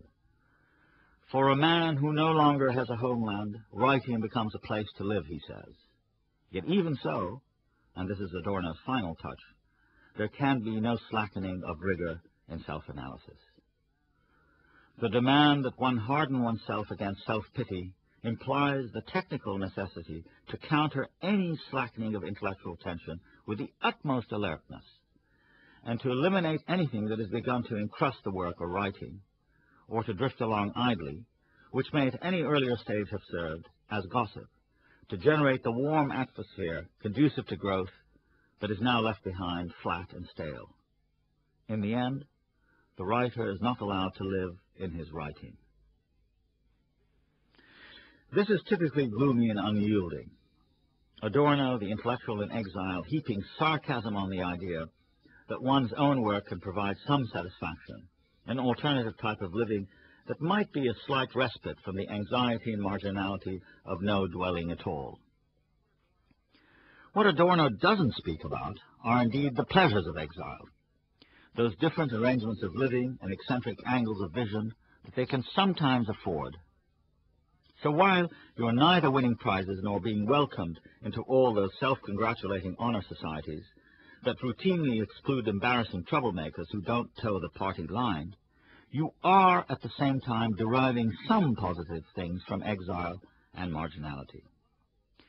One, of course, is the pleasure of being surprised, of never taking anything for granted, of learning to make do in circumstances of shaky instability that would confound or terrify most other people. An intellectual is fundamentally about knowledge and freedom. Yet these acquire meaning not as abstractions, as in the rather banal statement, you must get a good education so that you can enjoy a good life, but as experiences actually lived through. An intellectual is like a shipwrecked person who learns how to live in a certain sense with the land, not on it. Not like Robinson Crusoe, whose goal is to colonize his little island, but more like Marco Polo, whose sense of the marvelous never fails him, and who's always a traveler, a provisional guest, not a freeloader, conqueror, or raider. Because the exile sees things both in terms of what has been left behind and what is actual here and now, there's a double perspective that never sees things in isolation. Every scene or situation in the new country necessarily draws on its counterpart in the old country. Intellectually, this means that an idea or experience is always counterposed with another, therefore making them both appear in a sometimes new and unpredictable light. From that juxtaposition, one gets a better, perhaps even more universal idea of how to think, say, about a human rights issue in one situation by comparison with another. I felt that most of the alarmist and deeply flawed discussions of Islamic fundamentalism in the West have been intellectually invidious precisely because they have not been compared with Jewish or Christian fundamentalism, both equally prevalent and reprehensible in my own experience of the Middle East. What is usually thought of as a simple issue of judgment against an approved enemy, in double or exile perspective, impels a Western intellectual to see a much wider picture, with a requirement now taking a position as a secularist or not, on all theocratic tendencies, not just against the conventionally designated ones. A second advantage to what in effect is the exile standpoint for an intellectual is that you tend to see things not simply as they are, but as they have come to be that way. Look at situations as contingent, not as inevitable. Look at them as a result of a series of historical choices made by men and women, as facts of society made by human beings, and not as natural or God-given, therefore unchangeable, permanent, irreversible. The great prototype for this sort of intellectual position is provided by the 18th century Italian philosopher Giambattista Vico, who has long been a hero of mine. Vico's great discovery, which derived in part from his loneliness as an obscure Neapolitan professor, scarcely able to survive, at odds with the church and his immediate surroundings, is that the proper way to understand social reality is to understand it as a process generated from its point of origin, which one could always locate in extremely humble circumstances. This, he said in his great work, The New Science, meant seeing things as having evolved from definite beginnings, as the adult human being derives from the babbling child. Vico argues that this is the only point of view to take about the secular world, which he repeats over and over again is historical, with its own laws and processes, not divinely ordained. This entails respect, but not reverence for human society. You look at the grandest of powers in terms of where it came from and where it might be headed. You are not awed by the august personality or the magnificent institution, which to a native, someone who has always seen and therefore venerated the grandeur, but not the perforce humbler human origin from which it derived, often compels silence and stunned subservience. The intellectual in exile is necessarily ironic, skeptical, even playful, not cynical. Finally, as any real exile will confirm, Once you leave your home, wherever you end up, you cannot simply take up life and become just another citizen of the new place. Or if you do, there's a good deal of awkwardness to the effort, which scarcely seems worth it. You can spend a lot of time regretting what you lost, envying those around you who have always been at home, near their loved ones, living in the place where they were born and grew up, without ever having to experience not only the loss of what was once theirs, but above all the torturing memory of that which they cannot go back to ever again. On the other hand, as Rilke once said, you can become a beginner in your circumstances, and this allows you an unconventional style of life, and above all, a different, often very eccentric career. For the intellectual, an exilic displacement means being liberated from the usual career, in which doing well and following in time-honored footsteps are the main milestones. Exile means that you are always going to be marginal, and that what you do as an intellectual has to be made up because you cannot follow a prescribed path. If you can experience that fate not as a deprivation and as something to be bewailed, but as a sort of freedom, a process of discovery and doing things according to your own pattern, as various interests seize your attention, and as the particular goal you set yourself dictates, that is a unique pleasure. You see it in the Odyssey of C.L.R. James, the Trinidadian essayist and historian, who came to England as a cricket player between the two world wars, and whose intellectual autobiography, Beyond the Boundary, was an account of his life in cricket and of cricket in colonialism.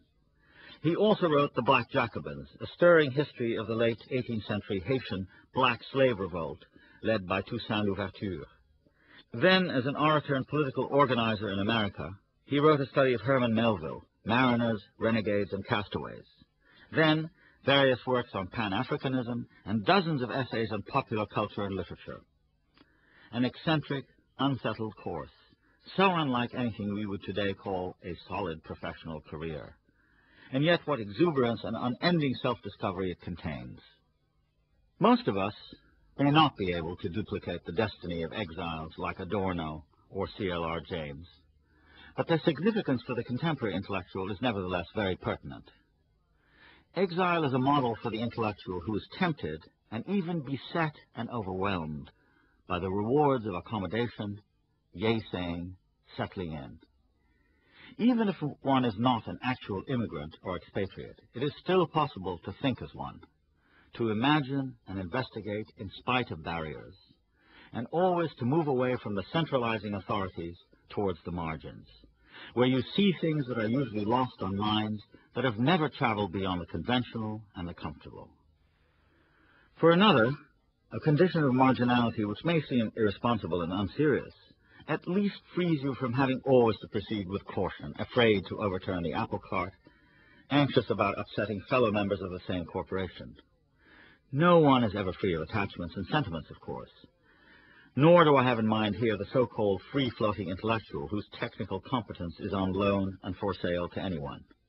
I am saying, however, that to be as marginal and as undomesticated as someone who is in real exile is for an intellectual to be unusually responsive not to the potentate, but to the traveler, not the captive of habit and what is comfortably given, but attracted to the provisional and sporty, not committed to maintaining things by an authority we have always known, but to innovating by force of risk, experiment, innovation.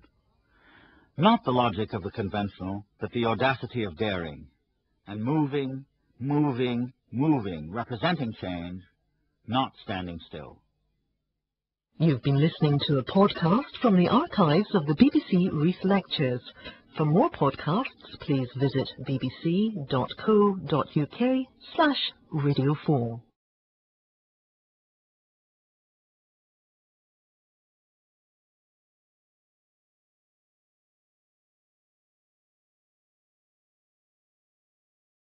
This is a podcast from the archives of the BBC Reith Lectures.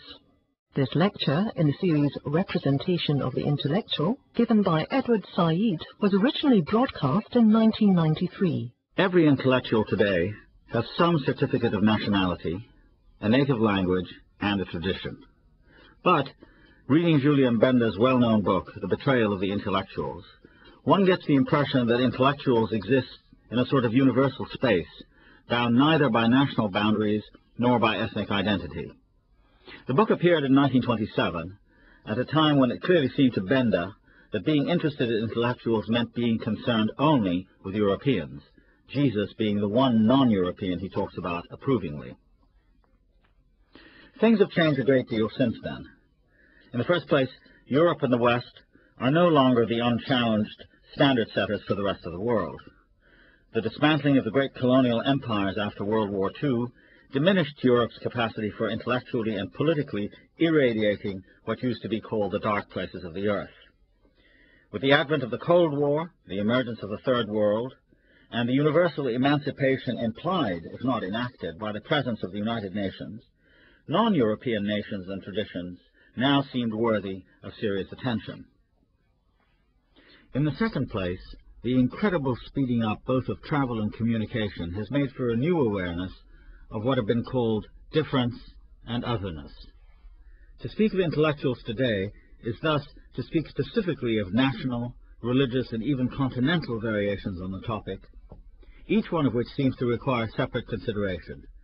The African intellectuals, for instance, or the Arab intellectuals, are each of them set in a very particular historical development with its own problems, triumphs, and peculiarities. To some extent, this narrowing focus and localization in the way we look at intellectuals is also due to the fantastic proliferation of specialized studies, which have quite justifiably tracked the expanding role of intellectuals in modern life. Yet despite all this difference and otherness, despite the inevitable erosion in the universal concept of what it means to be an intellectual, some general notions about the individual intellectual, which is my concern here, do seem to have more than strictly local application. The first of these that I want to discuss is nationality, and with it, that hothouse development out of nationality, nationalism.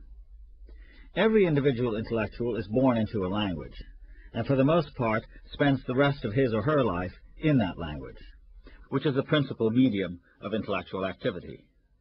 Languages, of course, are always national: Greek, French, Arabic, English, German, and so forth. Although one of the main points I'm making here is that the intellectual is obliged to use a national language, not only for obvious reasons of convenience and familiarity, but also because he or she hopes to impress on the language a particular sound, a special accent, and finally a perspective that is one's own. The particular problem of the intellectual, however, is that there already exists a language community in each society that is dominated by habits of expression, one of whose main functions is to keep things going smoothly, unchanged, unchallenged. George Orwell talks about this very persuasively in his essay, Politics and the English Language. Clichés, tired metaphors, lazy writing, he says, are instances of the decay of language. The result is that the mind is numbed and remains inactive, while language that has the effect of background music in a supermarket washes over consciousness, lulling the mind into passive acceptance of unexamined ideas and sentiments. Orwell's concern in that essay, which was written in 1946, was the gradual encroachment on English minds of political demagogues. Political language, he says, and with variations this is true of all political parties from conservatives to anarchists, is designed to make lies sound truthful and murder respectable, and to give an appearance of solidity to pure wind. The problem is both larger and more ordinary than that, however, and can be illustrated by looking briefly at the way language today has of tending to more general, more collective and corporate forms. Take journalism as a case in point. In the United States, for instance, the bigger the scope and power of a newspaper, the more authoritative its sound, the more closely identified it is with a sense of a community larger than just a group of professional writers and readers. The difference between a tabloid and the New York Times is that the Times aspires, and is generally considered to be, the national newspaper of record, its editorials reflecting not only the opinions of a few men and women, but supposedly also the perceived truth of and for the entire nation. In contrast, a tabloid is designed to capture immediate attention through sensational articles and startling typography. Any article in the New York Times carries with it a sober authority, suggesting long research, careful meditation, considered judgment. Editorial we's and us's referred directly to the editors themselves, of course, but they also hoped to suggest a national corporate identity, as in "We the people of the United States." Journalism only clarifies and fixes what is normally implied in the very existence of a national language like English, that is, a national community, a national identity, or self. Matthew Arnold, the 19th century man of letters, went as far as saying that the state was the nation's best self, and a national culture the expression of the very best that had been said or thought. Far from self-evident, these best selves and best thoughts are, Arnold said, what men of culture, or intellectuals, are supposed to articulate and represent. Underlying Arnold's argument is a fear that in becoming more democratic, with more people demanding the right to vote and the right to do what they pleased, society was becoming more fractious, more difficult to govern. Hence the implied need for intellectuals to quiet people down, to show them the best ideas and the best works of literature as a way of feeling themselves to be integrated into a national community. That was during the 1860s. To Benda, writing in 1927, intellectuals were in danger of succeeding too well. For in showing the French how great French science and literature were, they were also teaching citizens that to belong to a national community was an end in itself, especially if that community was a great nation like France.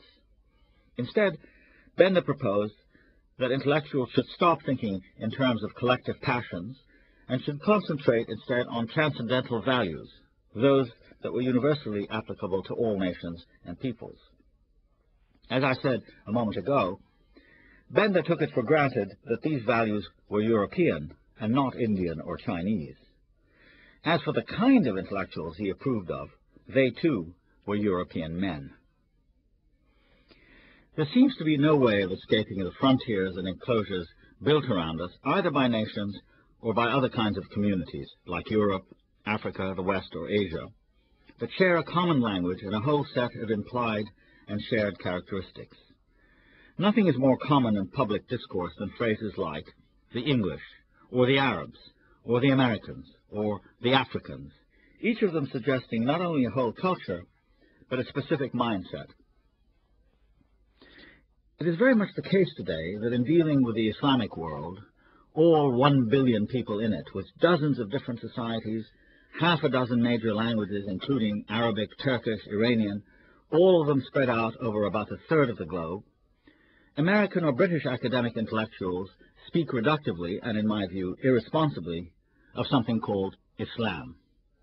They talk as if Islam was a simple object about which grand generalizations spanning a millennium and a half of Muslim history could be made, and about which judgments concerning the compatibility between Islam and democracy, Islam and human rights, Islam and progress, could quite unabashedly be advanced. Were these discussions simply the learned theories of individual scholars looking, like George Eliot's Mr. Casaubon, for a key to all mythologies, one could dismiss them as so much occult dithering. But they take place in the post-Cold War context, provided by the United States' domination of the Western Alliance, in which a consensus has emerged about resurgent or fundamentalist Islam being the new threat that has replaced communism. Here, corporate thinking has not made intellectuals into the questioning and skeptical individual minds about which I've been speaking, but rather into a chorus that echoes the prevailing policy view, hastening it along into more corporate thinking, and into a gradually more and more irrational sense that we are being threatened by them. All this is part of maintaining a national identity. To feel, for example, that the Russians are coming, or that the Japanese economic invasion is upon us, or that militant Islam is on the march, is not only to experience collective alarm, but also to consolidate our identity as beleaguered and at risk. How to deal with this is, I submit, a major question for the intellectual today. Does the fact of nationality commit the individual intellectual, who is for my purposes here the center of attention, to the public mood for reasons of solidarity, primordial loyalty, or national patriotism? Or can a better case be made for the intellectual as a dissenter from the corporate ensemble? Never solidarity before criticism is the short answer. The intellectual always has a choice, either to side with the weaker, the less well represented, the forgotten or ignored, or to side with the more powerful. Here it is good to be reminded that national languages are themselves not merely out there sitting around for use, but must be appropriated for use. An American columnist writing during the Vietnam War, for example, using the words us and our, has appropriated neutral pronouns and affiliated them consciously either with that appalling invasion of a distant Southeast Asian nation or, a much more difficult alternative, with those lonely voices of dissent for whom the American war was both unwise and unjust. This does not mean opposition for opposition's sake, but it does mean asking questions, making distinctions, restoring to memory all those things that tend to be overlooked or walked past in the rush to collective judgment and action. With regard to the consensus on group or national identity, it is the intellectual's task to show how the group is not a natural or God-given entity, but is a constructed, manufactured, even in some cases invented object, with a history of struggle and conquest behind it, that it is sometimes important to represent. One of the finest examples of this is to be found in Virginia Woolf's essay, A Room of One's Own, a crucial text for the modern feminist intellectual.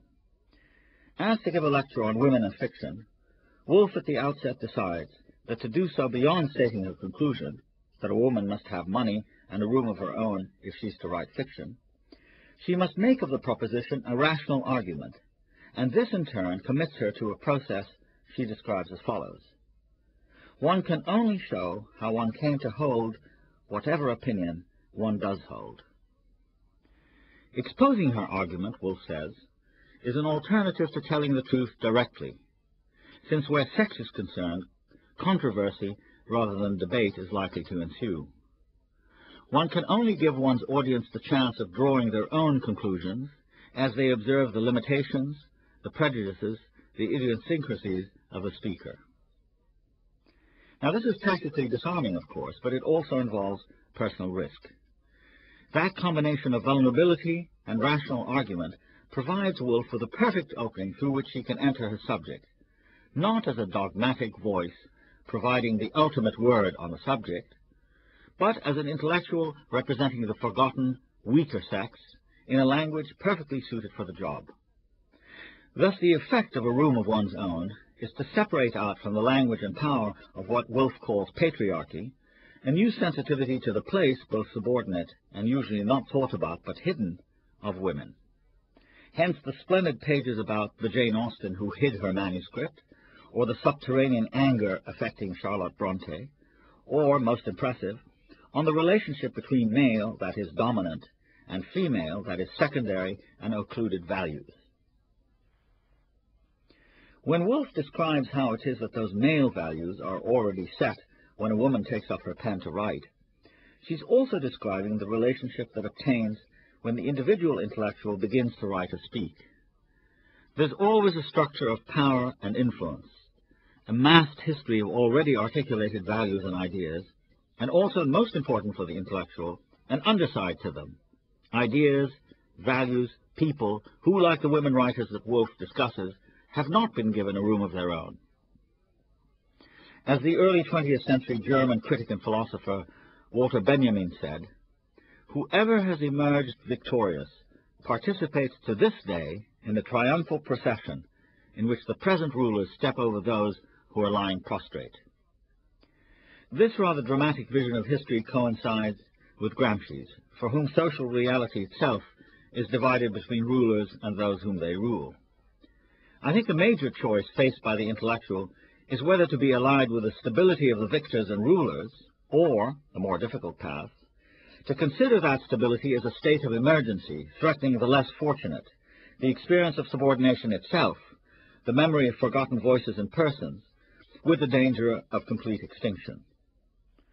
As Benjamin says, to articulate the past historically does not mean to recognize it the way it was. It means to seize hold of a memory or a presence as it flashes up at a moment of danger. Now, one of the standard definitions of the modern intellectual, as provided by sociologist Edward Shills, says that the intellectual belongs to a small minority of persons who can get beyond immediate experience and represent their society's general symbols and values. Schills later adds to this that intellectuals can stand at two extremes. They're either against the prevailing norms, or in some basically accommodating way, they exist to provide order and continuity in public life. My opinion is that only the first of these two possibilities is truly the modern intellectual's role, that of disputing the prevailing norms. This is so exactly because, to return to what I began this lecture with, the dominant norms are today so intimately connected to the nation, which stands at the top and is always triumphalist, always in a position of authority, always exacting loyalty and subservience, rather than intellectual investigation and re-examination of the kind that both Woolf and Walter Benjamin speak about. Moreover, in many cultures today, intellectuals principally question, rather than communicate directly with, the general symbols Schills speaks about. There's been a shift, therefore, from patriotic consensus and acquiescence to skepticism and contest. For an American intellectual like Kirkpatrick Sale, the entire narrative of perfect discovery and unlimited opportunity which had guaranteed American exceptionalism in the establishment of a new republic is unacceptably flawed. Sale contends that the pillage and genocide which had destroyed the earlier state of affairs was too high a price to have paid. Traditions and values once held as sacred now therefore appear both hypocritical and racially based. And on many university campuses in America, the debate about the canon of great books, for all its sometimes idiotic stridency or fatuous smugness, reveals a much more unstable intellectual attitude towards national symbols, hallowed traditions, and nobly unassailable ideas. I think this is certainly as true in countries like the United States, Britain, France, Germany, where recently the very idea of national identity has been openly contested for its insufficiencies, not just by intellectuals, but by an urgent demographic reality. There are now immigrant communities in Europe from the former colonial territories to whom the ideas of France and Britain and Germany, as constituted during the period between 1800 and 1950, simply excludes them. In addition, newly invigorated feminist and gay movements in all these countries also contest the patriarchal and fundamentally masculine norms regulating society hitherto. In the United States, an expanding number of recently arrived immigrants, as well as a gradually more vocal and visible population of native people, have challenged the tradition that for 2 centuries has been derived from the New England Puritans and the Southern slave and plantation owners. These new voices are the forgotten Indians whose lands were expropriated and whose environment was either completely destroyed or totally transformed by the advancing republic, as well as those of women, African Americans, and sexual minorities. Responding to all this has been a resurgence of appeals to a tradition, to patriotism and basic or family values, as they've been called, all of them associated with a past that is no longer recoverable except by denying or somehow downgrading the lived experience of those who, in Aimé Césaire's great phrase, want a place at the rendezvous of victory. Even in a large number of countries of the Third World, a clamorous antagonism between the status quo powers of the national state and the disadvantaged populations locked inside, but unrepresented or suppressed by it, provides the intellectual with a real opportunity to resist the forward march of the victors. In the Arab Islamic world, for instance, a still more complicated situation obtains. Countries like Egypt and Tunisia, which have long been ruled since independence by secular nationalist parties that have now degenerated into coteries and cliques, are suddenly rent by Islamic groups whose mandate, they say with considerable justice, is granted them by the oppressed, the urban poor, the landless peasants of the countryside, all those with no hope except a restored or reconstructed Islamic past. Many people are willing to fight to the death for these ideas. But Islam is the majority religion after all, and simply to say that Islam is the way, leveling most dissent and difference, to say nothing of widely divergent interpretations of Islam, is not, I believe, the intellectual's role. Islam, after all, is a religion and culture, both of them composite and very far from monolithic.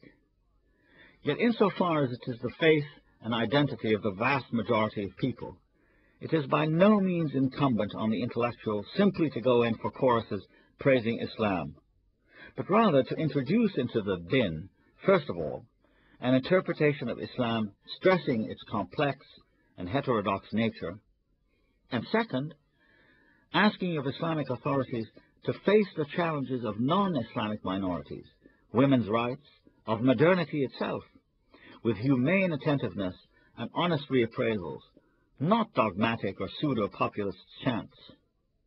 The nub of this for the intellectual in Islam is a revival of ijtihad, personal interpretation, and not a sheep-like abdication to politically ambitious ulama or charismatic demagogues. Always, however, the intellectual is beset and remorselessly challenged by the problem of loyalty. All of us, without exception, belong to some sort of national, religious, or ethnic community.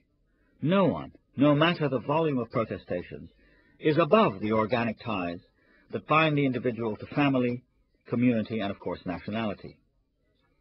For an emergent and beset group, say the Bosnians or the Palestinians today, feeling that your people are threatened with political and sometimes actual physical extinction, commits you to its defense, to doing everything within your power to protect or to fight against the national enemies.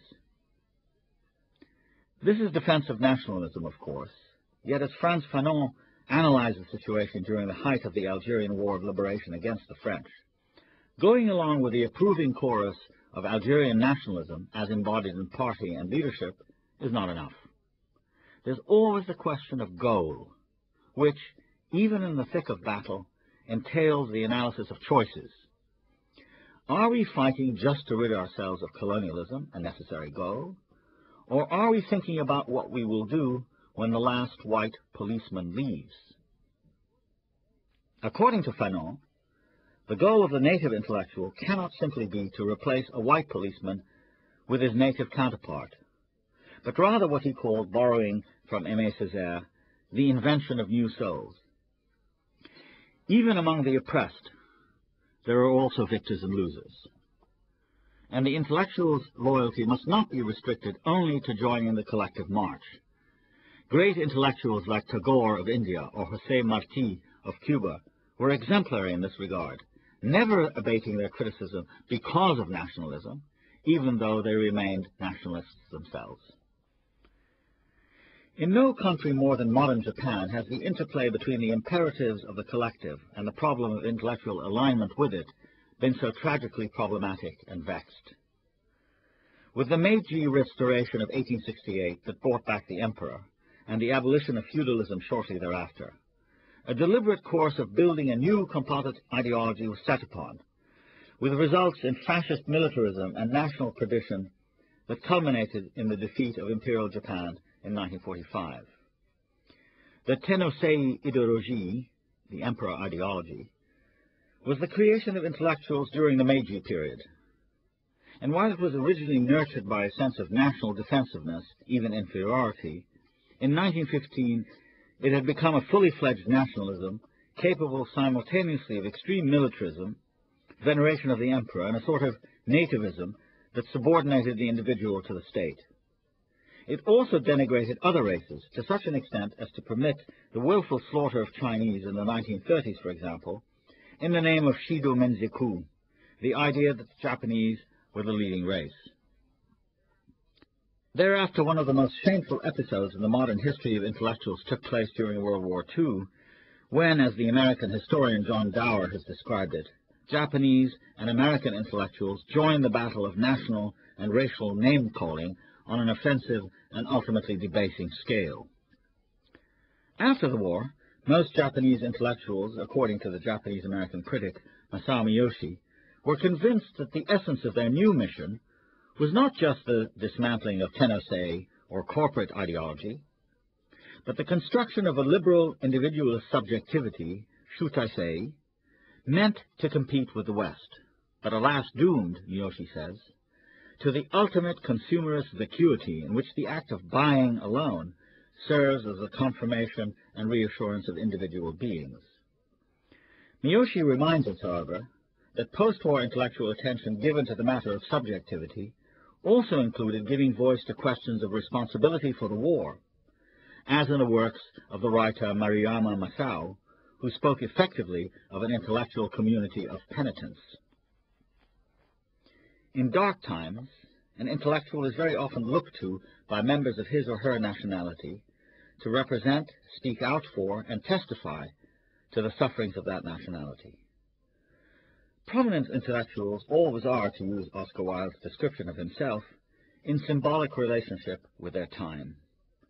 In the public consciousness, they represent achievement, fame, and reputation, which can be mobilized on behalf of an ongoing struggle or embattled community. Inversely, prominent intellectuals are very often made to bear the brunt of their community's opprobrium. This occurs either when factions within it associate the intellectual with the wrong side.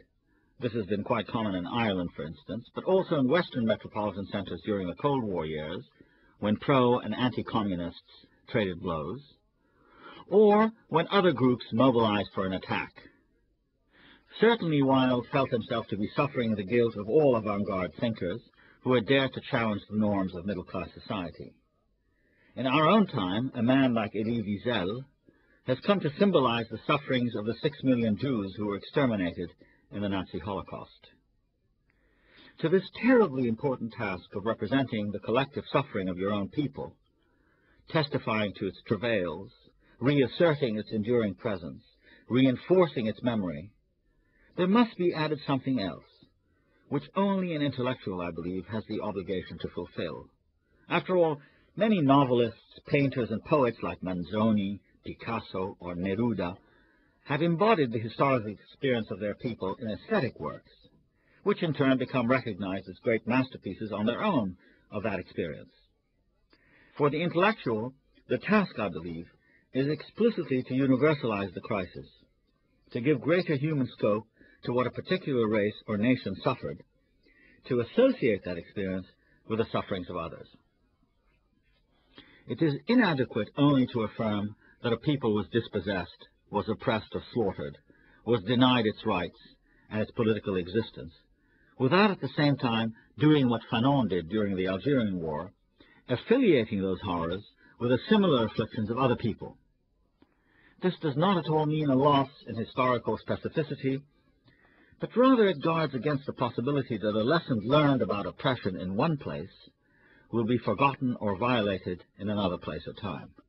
And just because you represent the sufferings that your people lived through, which you yourself might have lived through also, you are not relieved of the duty of revealing that your own people now may be visiting related crimes on their victims.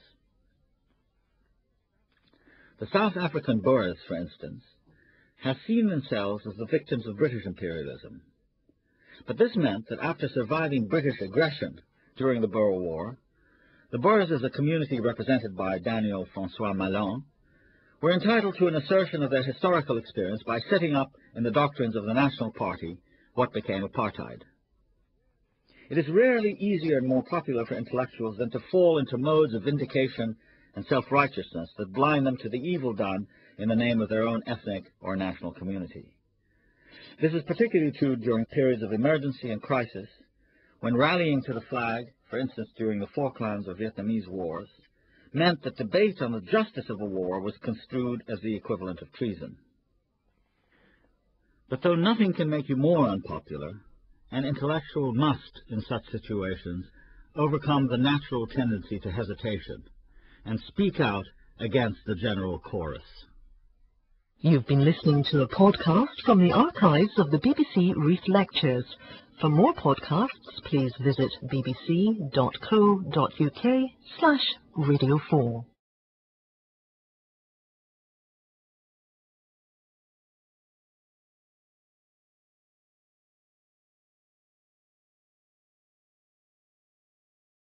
This is a podcast from the archives of the BBC Reith Lectures.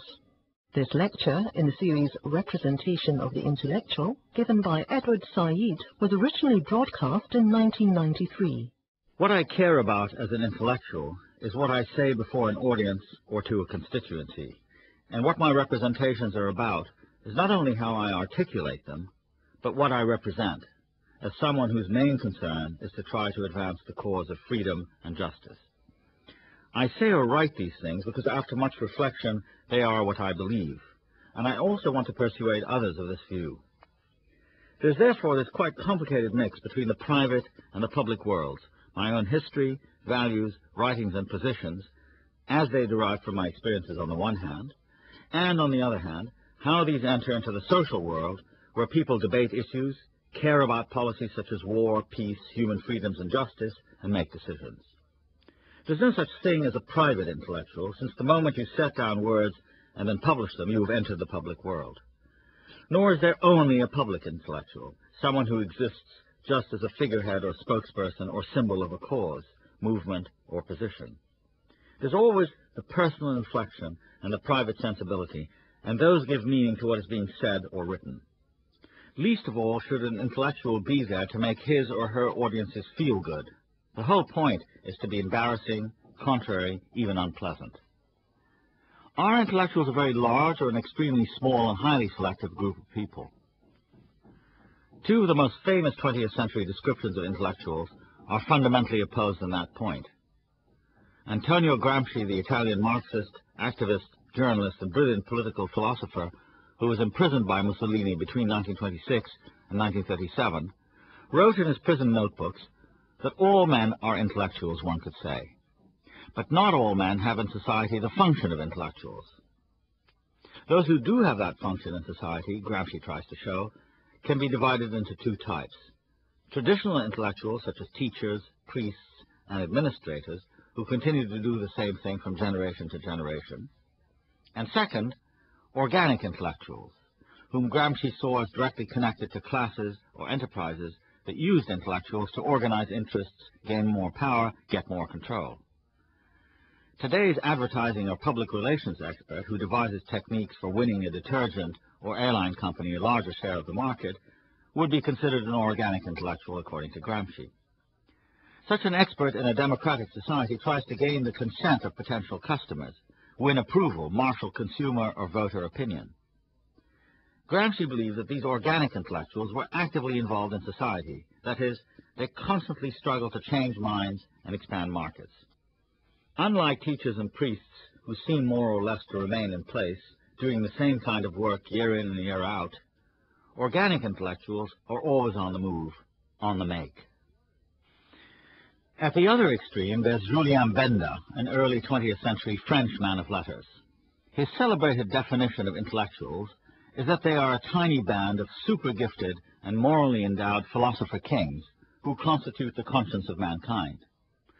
While it's true that Benda's treatise, La Trahison des Clercs, the Betrayal of the Intellectuals, has lived in posterity more as a blistering attack on intellectuals who abandon their calling and compromise their principles, rather than as a systematic analysis of intellectual life, Benda does in fact cite a small number of names and major characteristics of those whom he considers real intellectuals. Socrates and Jesus are frequently mentioned, as are more recent examples like Spinoza and Voltaire and Ernest Renan. Real intellectuals constitute a clerisy, Benda says, those whose activity is essentially not the pursuit of practical aims, all those who seek their joy in the practice of an art or a science or metaphysical speculation. In short, in the possession of non-material advantages, and hence in a certain manner say, "My kingdom is not of this world." Benda's examples, however, make it quite clear that he doesn't endorse the notion of totally disengaged, otherworldly, ivory-towered thinkers, intensely private and devoted to abstruse, perhaps even occult subjects. Real intellectuals are never more themselves when, moved by metaphysical passion and disinterested principles of justice and truth, they denounce corruption, defend the weak, defy imperfect or oppressive authority. The trouble with today's lot, according to Benda, is that they have conceded their moral authority to what, in a prescient phrase, he calls the organization of collective passions, such as sectarianism, mass sentiment, nationalist belligerence, class interests.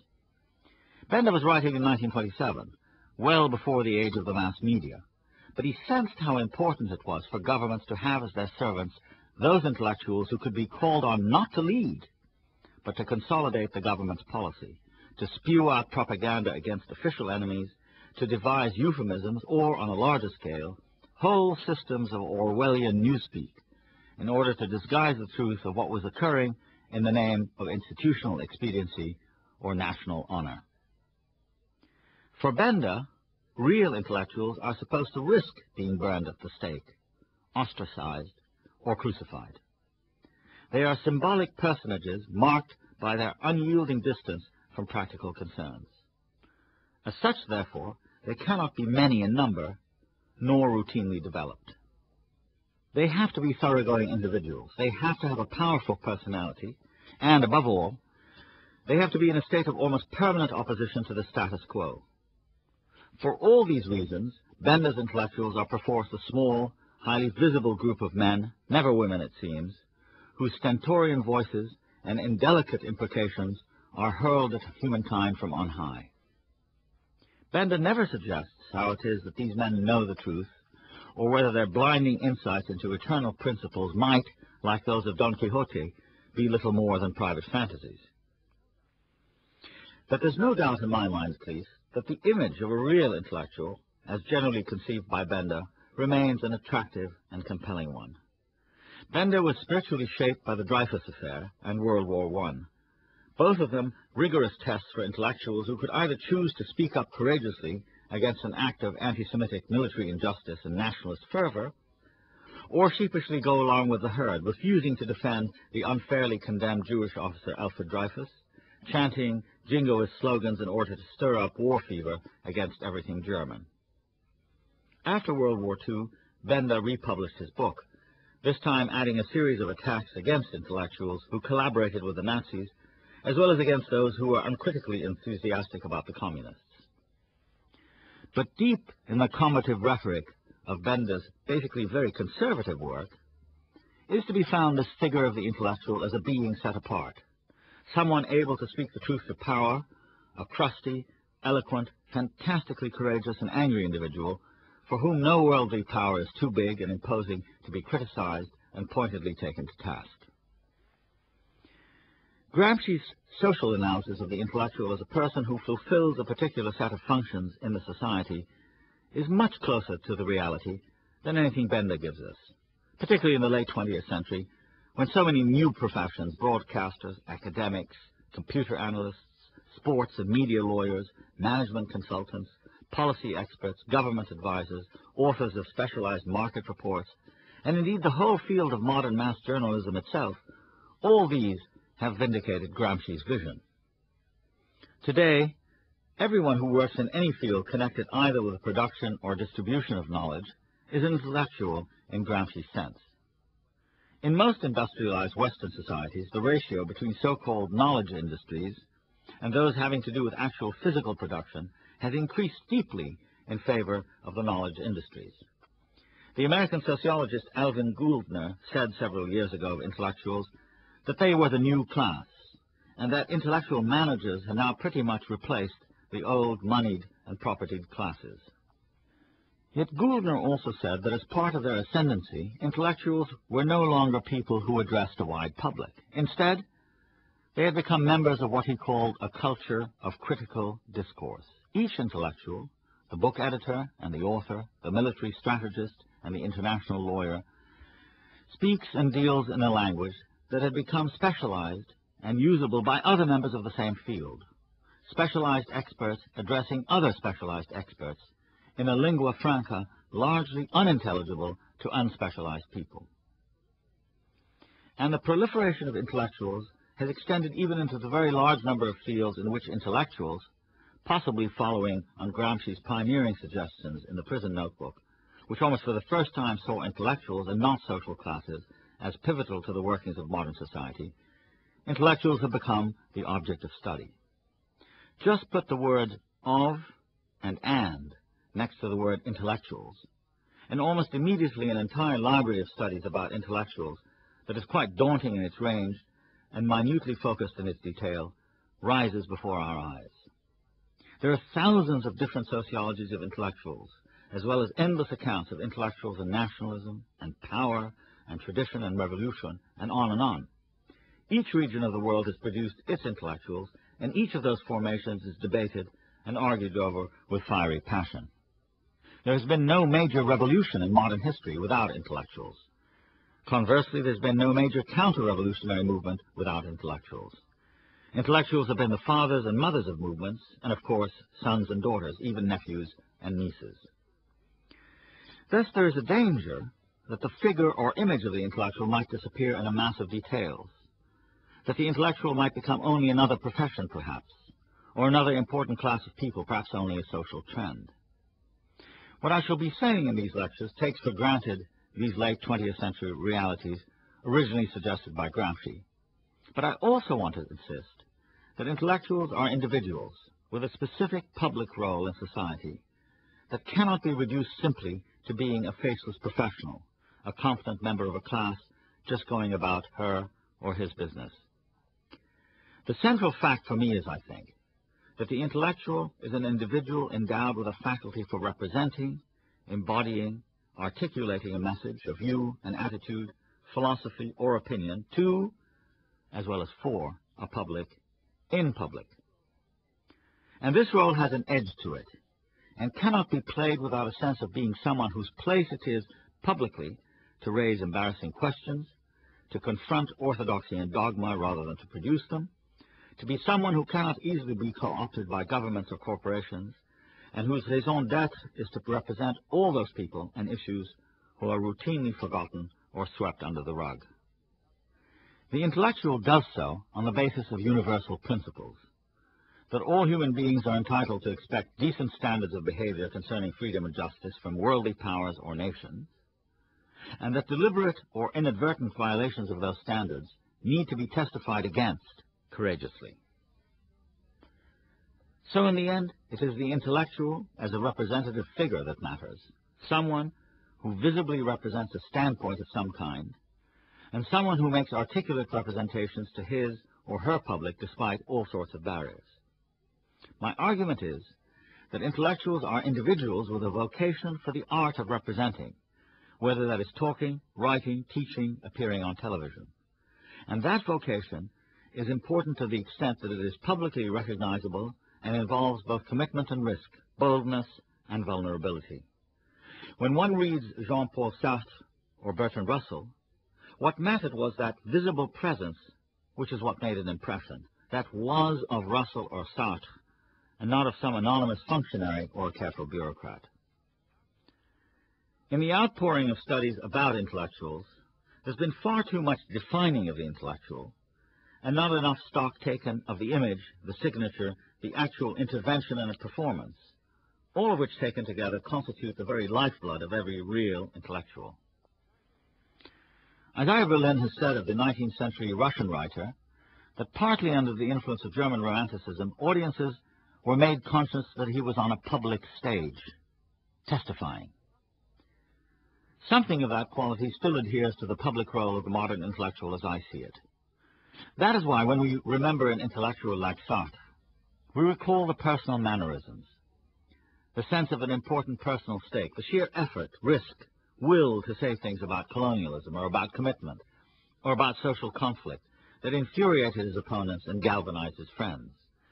When we read about Sartre's involvement with Simone de Beauvoir, his dispute with Camus, his remarkable association with Jean Genet, we situate him, the word is Sartre, in his circumstances. In these circumstances, and to some extent because of them, Sartre was Sartre, just as it was Sartre who opposed France in Algeria and Vietnam. It is in modern public life seen as a novel or drama, and not as a business or as the raw material for a sociological monograph, that we can most readily see and understand how it is that intellectuals are representative, not just of some subterranean or large social movement, but of a quite peculiar, even abrasive style of life and social performance that is uniquely theirs. And where better to find that role first set forth than in certain unusual 19th and early 20th century novels, Turgenev's Fathers and Sons, Flaubert's Sentimental Education, Joyce's A Portrait of the Artist as a Young Man, in which the representation of social reality is profoundly influenced, even decisively changed, by the sudden appearance of a new actor, the modern young intellectual.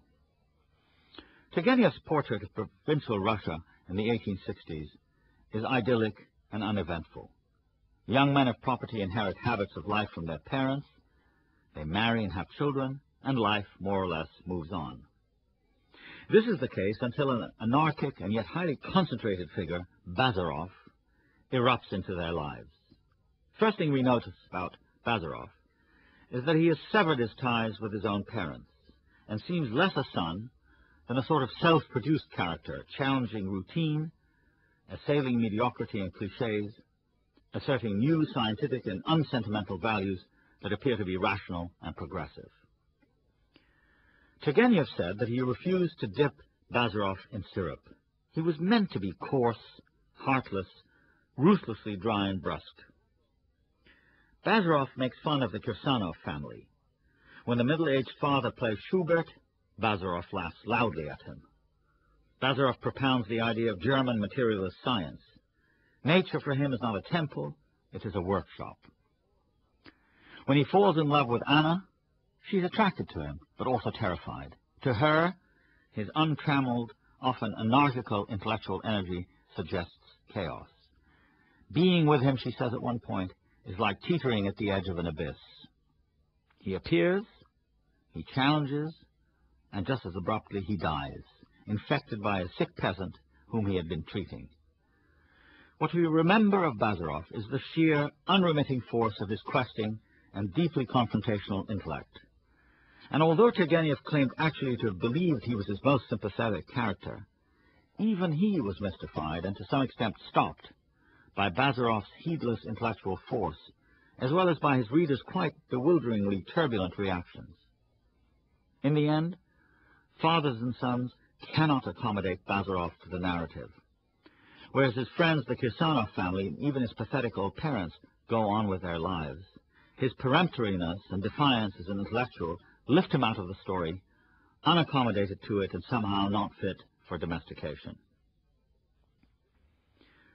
This is even more explicitly the case with Joyce's young Stephen Dedalus, whose entire early career is a seesaw between the blandishments of institutions like the church, the profession of teaching, Irish nationalism, and his slowly emerging and stubborn selfhood as an intellectual whose motto is the Luciferian non serviam, I will not serve. Seamus Dean makes an excellent observation about Joyce's portrait of the artist. It is, he says, the first novel in the English language in which a passion for thinking is fully presented. Neither the protagonists of Dickens, nor Thackeray, nor Austen, nor Hardy, nor even George Eliot are young men and women whose major concern is the life of the mind and society. Whereas for young Dedalus, thinking is a mode of experiencing the world. Dean is quite correct in saying that before Dedalus, the intellectual vocation had only grotesque embodiments in English fiction. Yet in part because Stephen is a young provincial, the product of a colonial environment, he must develop a resistant intellectual consciousness before he can become an artist. By the end of the novel, Stephen is no less critical and withdrawn from family and Fenians as he is from any ideological scheme whose effect would be to reduce his individuality and his often very unpleasant personality. Like Turgenev, Joyce pointedly enacts the incompatibility between the young intellectual and the sequential flow of human life. What begins as a conventional story of a young man growing up in a family, then moving on to school and university, decomposes into a series of elliptical jottings from Stephen's notebook. The intellectual will not be accommodated to domesticity or to humdrum routine. In the novel's most famous speech, Stephen expresses what is in effect the intellectual's creed of freedom, although the melodramatic overstatement in Stephen's declaration is Joyce's way of undercutting the young man's pomposity. I will tell you what I will do and what I will not do. I will not serve that in which I no longer believe, whether it call itself my home, my fatherland, or my church. And I will try to express myself in some mode of life or art as freely as I can and as wholly as I can, using for my defense the only arms I allow myself to use: silence, exile, cunning. Yet not even in Ulysses do we see Stephen as more than an obstinate and contrary young man. What is most striking in his credo is his affirmation of intellectual freedom. This is a major issue in the intellectual's performance, I believe, since being a curmudgeon and a thoroughgoing wet blanket are hardly enough as goals. No. The purpose of the intellectual's activity is to advance human freedom and knowledge. This is still true, I believe, despite the often repeated charge that those grand narratives of emancipation and enlightenment are pronounced as no longer having any currency in the era of postmodernism. In the sentimental education, Flaubert represents more disappointment at, and therefore a more merciless critique of intellectuals than anyone. Set in the Parisian upheavals of 1848 to 1851, a period described as the revolution of the intellectuals, Flaubert's novel is a wide-ranging panorama of bohemian and political life in the capital of the 19th century, at the center of which stand the two young provincials, Frederick Moreau and Charles Deslauriers, whose exploits as young men about town express Flaubert's rage at their inability to maintain a steady course as intellectuals. Much of Flaubert's scorn for them comes from what is perhaps his exaggerated expectation of what they should have been. The result is the most brilliant representation of the intellectual adrift. The two start out as potential legal scholars, critics, historians, essayists, philosophers, social theorists, with public welfare as their goal, but end up, in the case of Moreau, with his intellectual ambitions dwindled. Years went by, and he endured the idleness of his mind and the inertia of his heart. In the case of Deslauriers, becoming director of colonization in Algeria, secretary to a pasha, manager of a newspaper, and an advertising agent. At present, he was employed as solicitor to an industrial company. The failures of 1848 are for Flaubert the failures of his generation. Prophetically, the fates of Frederick and Deslauriers are portrayed as the result of their own lack of focused will, and also as the toll exacted by modern society with its endless distractions, its whirl of pleasures, and above all the emergence of journalism, advertising, instant celebrity, and a sphere of constant circulation in which all ideas are marketable, all values transmutable, all professions reduced to the pursuit of easy money and quick success. Bazarov, Daedalus, and Moreau are extremes, of course, but they do serve the purpose, which is something panoramic, realistic novels of the 19th century can do uniquely well, of showing us intellectuals in action, beset with numerous difficulties and temptations, either maintaining or betraying their calling, not as a fixed task to be learned once and for all from a how-to-do-it manual, but as a concrete experience constantly threatened by modern life itself.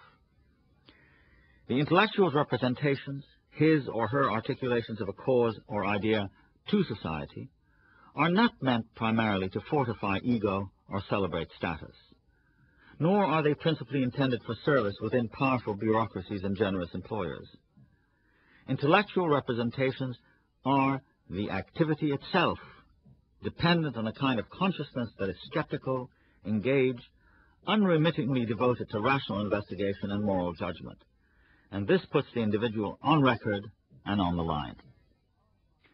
Knowing how to use language well and knowing when to intervene in language are two essential features of intellectual action. But what does the intellectual represent today? One of the best and most honest statements of the answer to this question was given, I think, by the American sociologist C. Wright Mills, a fiercely independent intellectual with an impassioned social vision and a remarkable capacity for communicating his ideas in a straightforward and compelling prose. He wrote in 1944 that independent intellectuals were faced either with a kind of despondent sense of powerlessness at their marginality, or with the choice of joining the ranks of institutions, corporations, or governments as members of a relatively small group of insiders who made important decisions on their own and irresponsibly.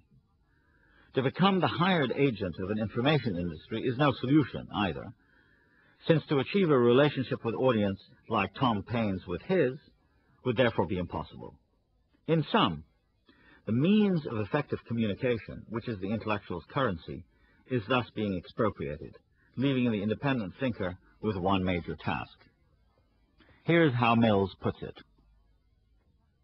The independent artist and intellectual are among the few remaining personalities equipped to resist and to fight the stereotyping and consequent death of genuinely living things. Fresh perception now involves the capacity to continually unmask and to smash the stereotypes of vision and intellect with which modern communication, that is, modern systems of representation, swamp us. These worlds of mass art and mass thought are increasingly geared to the demands of politics. That is why it is in politics that intellectual solidarity and effort must be centered.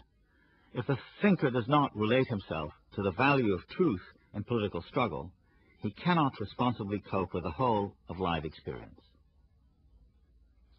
This passage deserves emphasis, so full of important signposts is it. Politics is everywhere. There can be no escape into the realms of pure art and thought, or, for that matter, into the realm of disinterested objectivity or transcendental theory. Intellectuals are of their time, herded along by the mass politics of representations embodied by the information or media industry, capable of resisting those only by disputing the images, official narratives, justifications of power circulated by an increasingly powerful media. And not only media, but whole trends of thought that maintain the status quo, keep things within an acceptable and sanctioned perspective on actuality.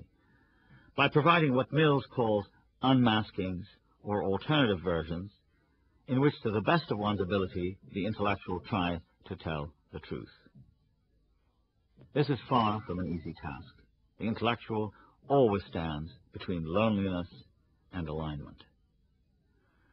C. Wright Mills's main point is the opposition between the mass and the individual. There's an inherent discrepancy between the powers of large organizations, from governments to corporations, and the relative weakness, not just of individuals, but of human beings considered to have subaltern status, minorities, small peoples and states, inferior or lesser cultures and races. There's no question in my mind that the intellectual belongs on the same side with the weak and unrepresented. Robin Hood, some are likely to say. Yet it's not that simple a role, and therefore cannot be easily dismissed as just so much romantic idealism. At bottom, the intellectual, in my sense of the word, is neither a pacifier nor a consensus builder, but someone whose whole being is staked on a critical sense, a sense of being unwilling to accept easy formulas, or ready-made cliches, or the smooth, ever so accommodating confirmations of what the powerful or conventional have to say and what they do. Not just passively unwilling, but actively willing to say so in public.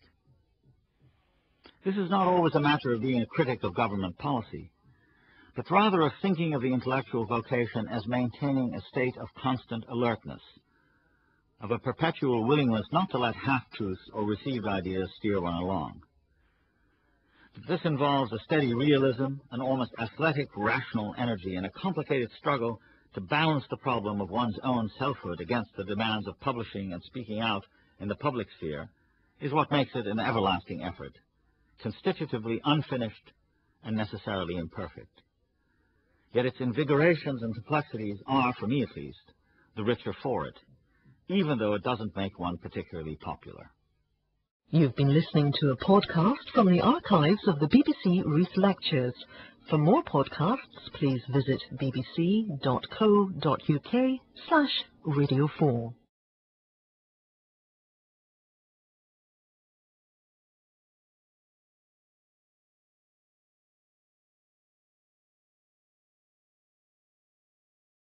This is a podcast from the archives of the BBC Reith Lectures.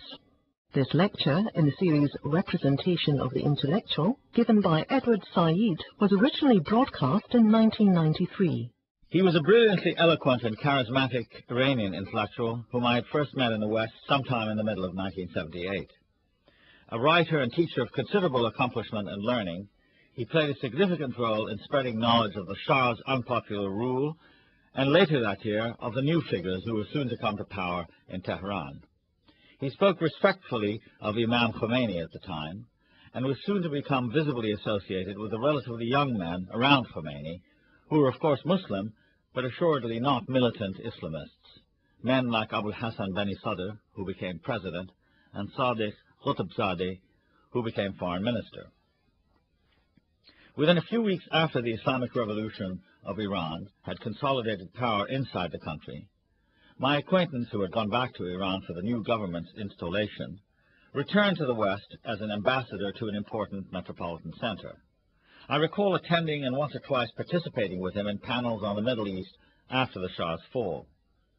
I saw him during the time of the very long hostage crisis, as it was called in America, and he regularly expressed anguish and even anger at the ruffians who had engineered the embassy takeover and the subsequent holding of 50 or so civilian hostages.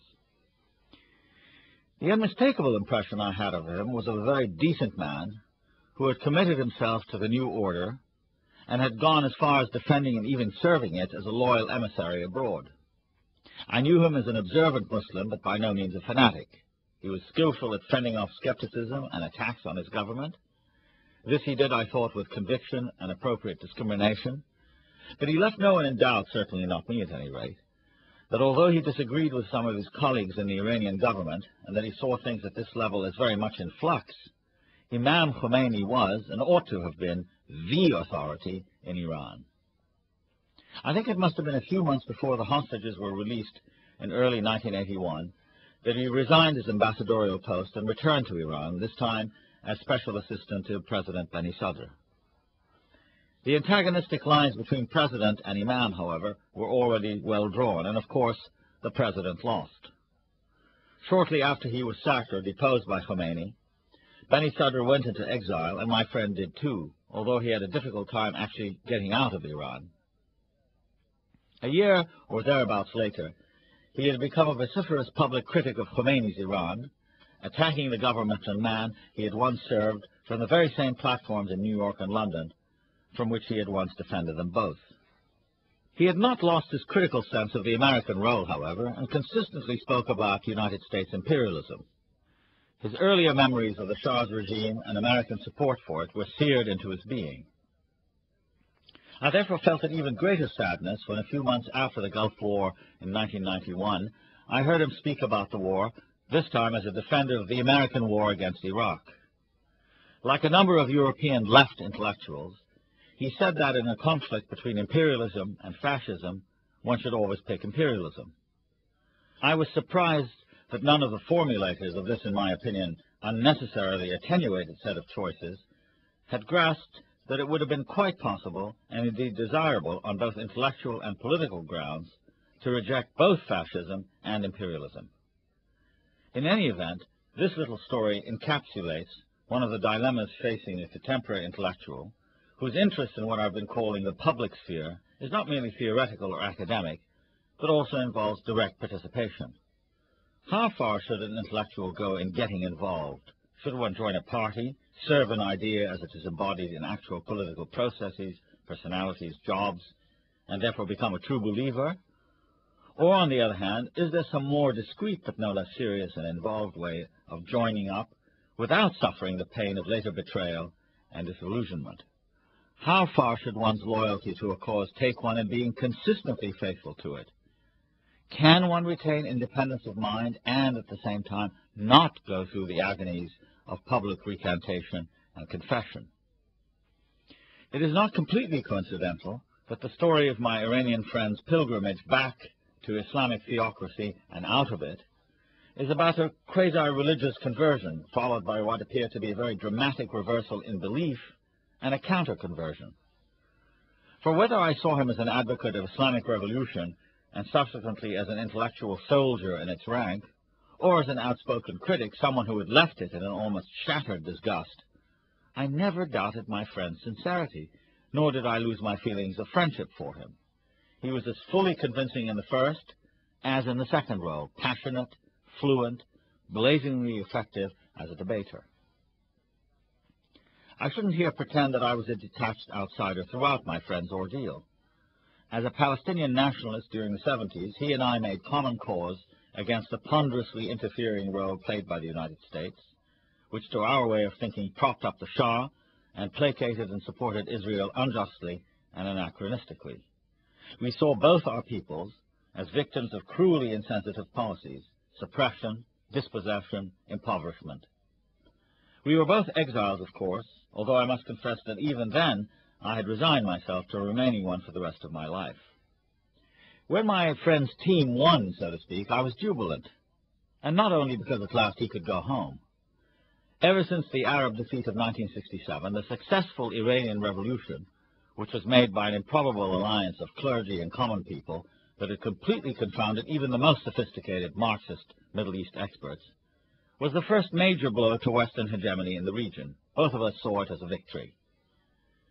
Yet for me, as a perhaps stupidly stubborn secular intellectual, I was never particularly taken with Khomeini himself, even before he revealed his darkly tyrannical and unyielding personality as supreme ruler. Not being a joiner or party member by nature, I had never formally enlisted in service. I had certainly gotten used to being peripheral, outside the circle of power, and perhaps because I had no talent for a position inside the charmed circle, I rationalized the virtues of outsiderhood.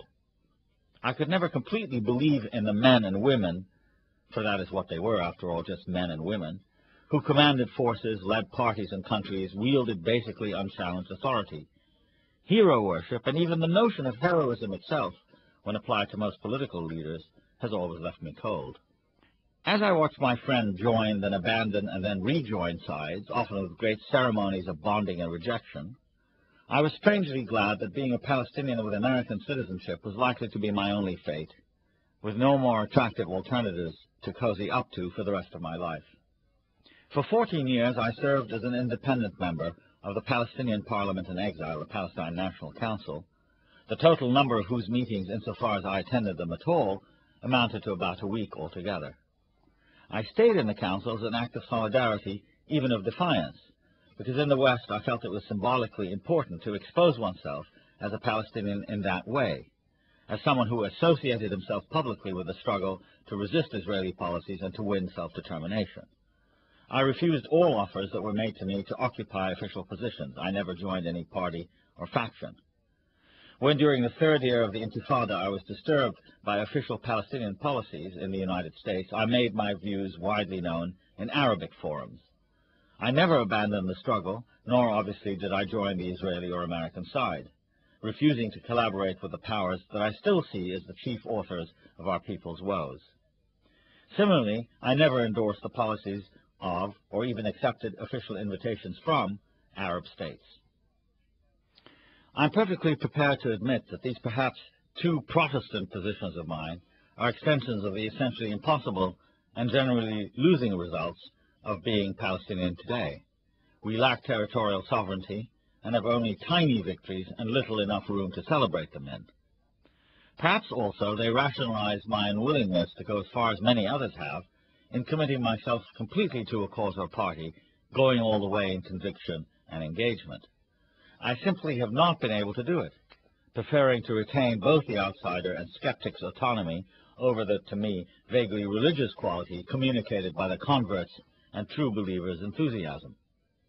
Yet the Iranian experiences I have recounted bear some direct comparison with other episodes of conversion and public recantation that dot the 20th century intellectual experience. And it is those, both in the Western and Middle Eastern worlds, that I know best, that I'd like to consider here. I do not want to equivocate or allow myself very much ambiguity at the outset. I'm against conversion to and belief in a political God of any sort. I consider both things as behavior unfitting the intellectual.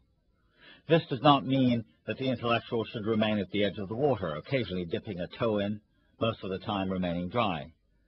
Nor does it mean that once in, the intellectual should not change opinions. Everything I've said in these lectures underlines the importance of the intellectual of passionate engagement, risk, exposure, commitment to principles, vulnerability in debating and being involved in worldly causes.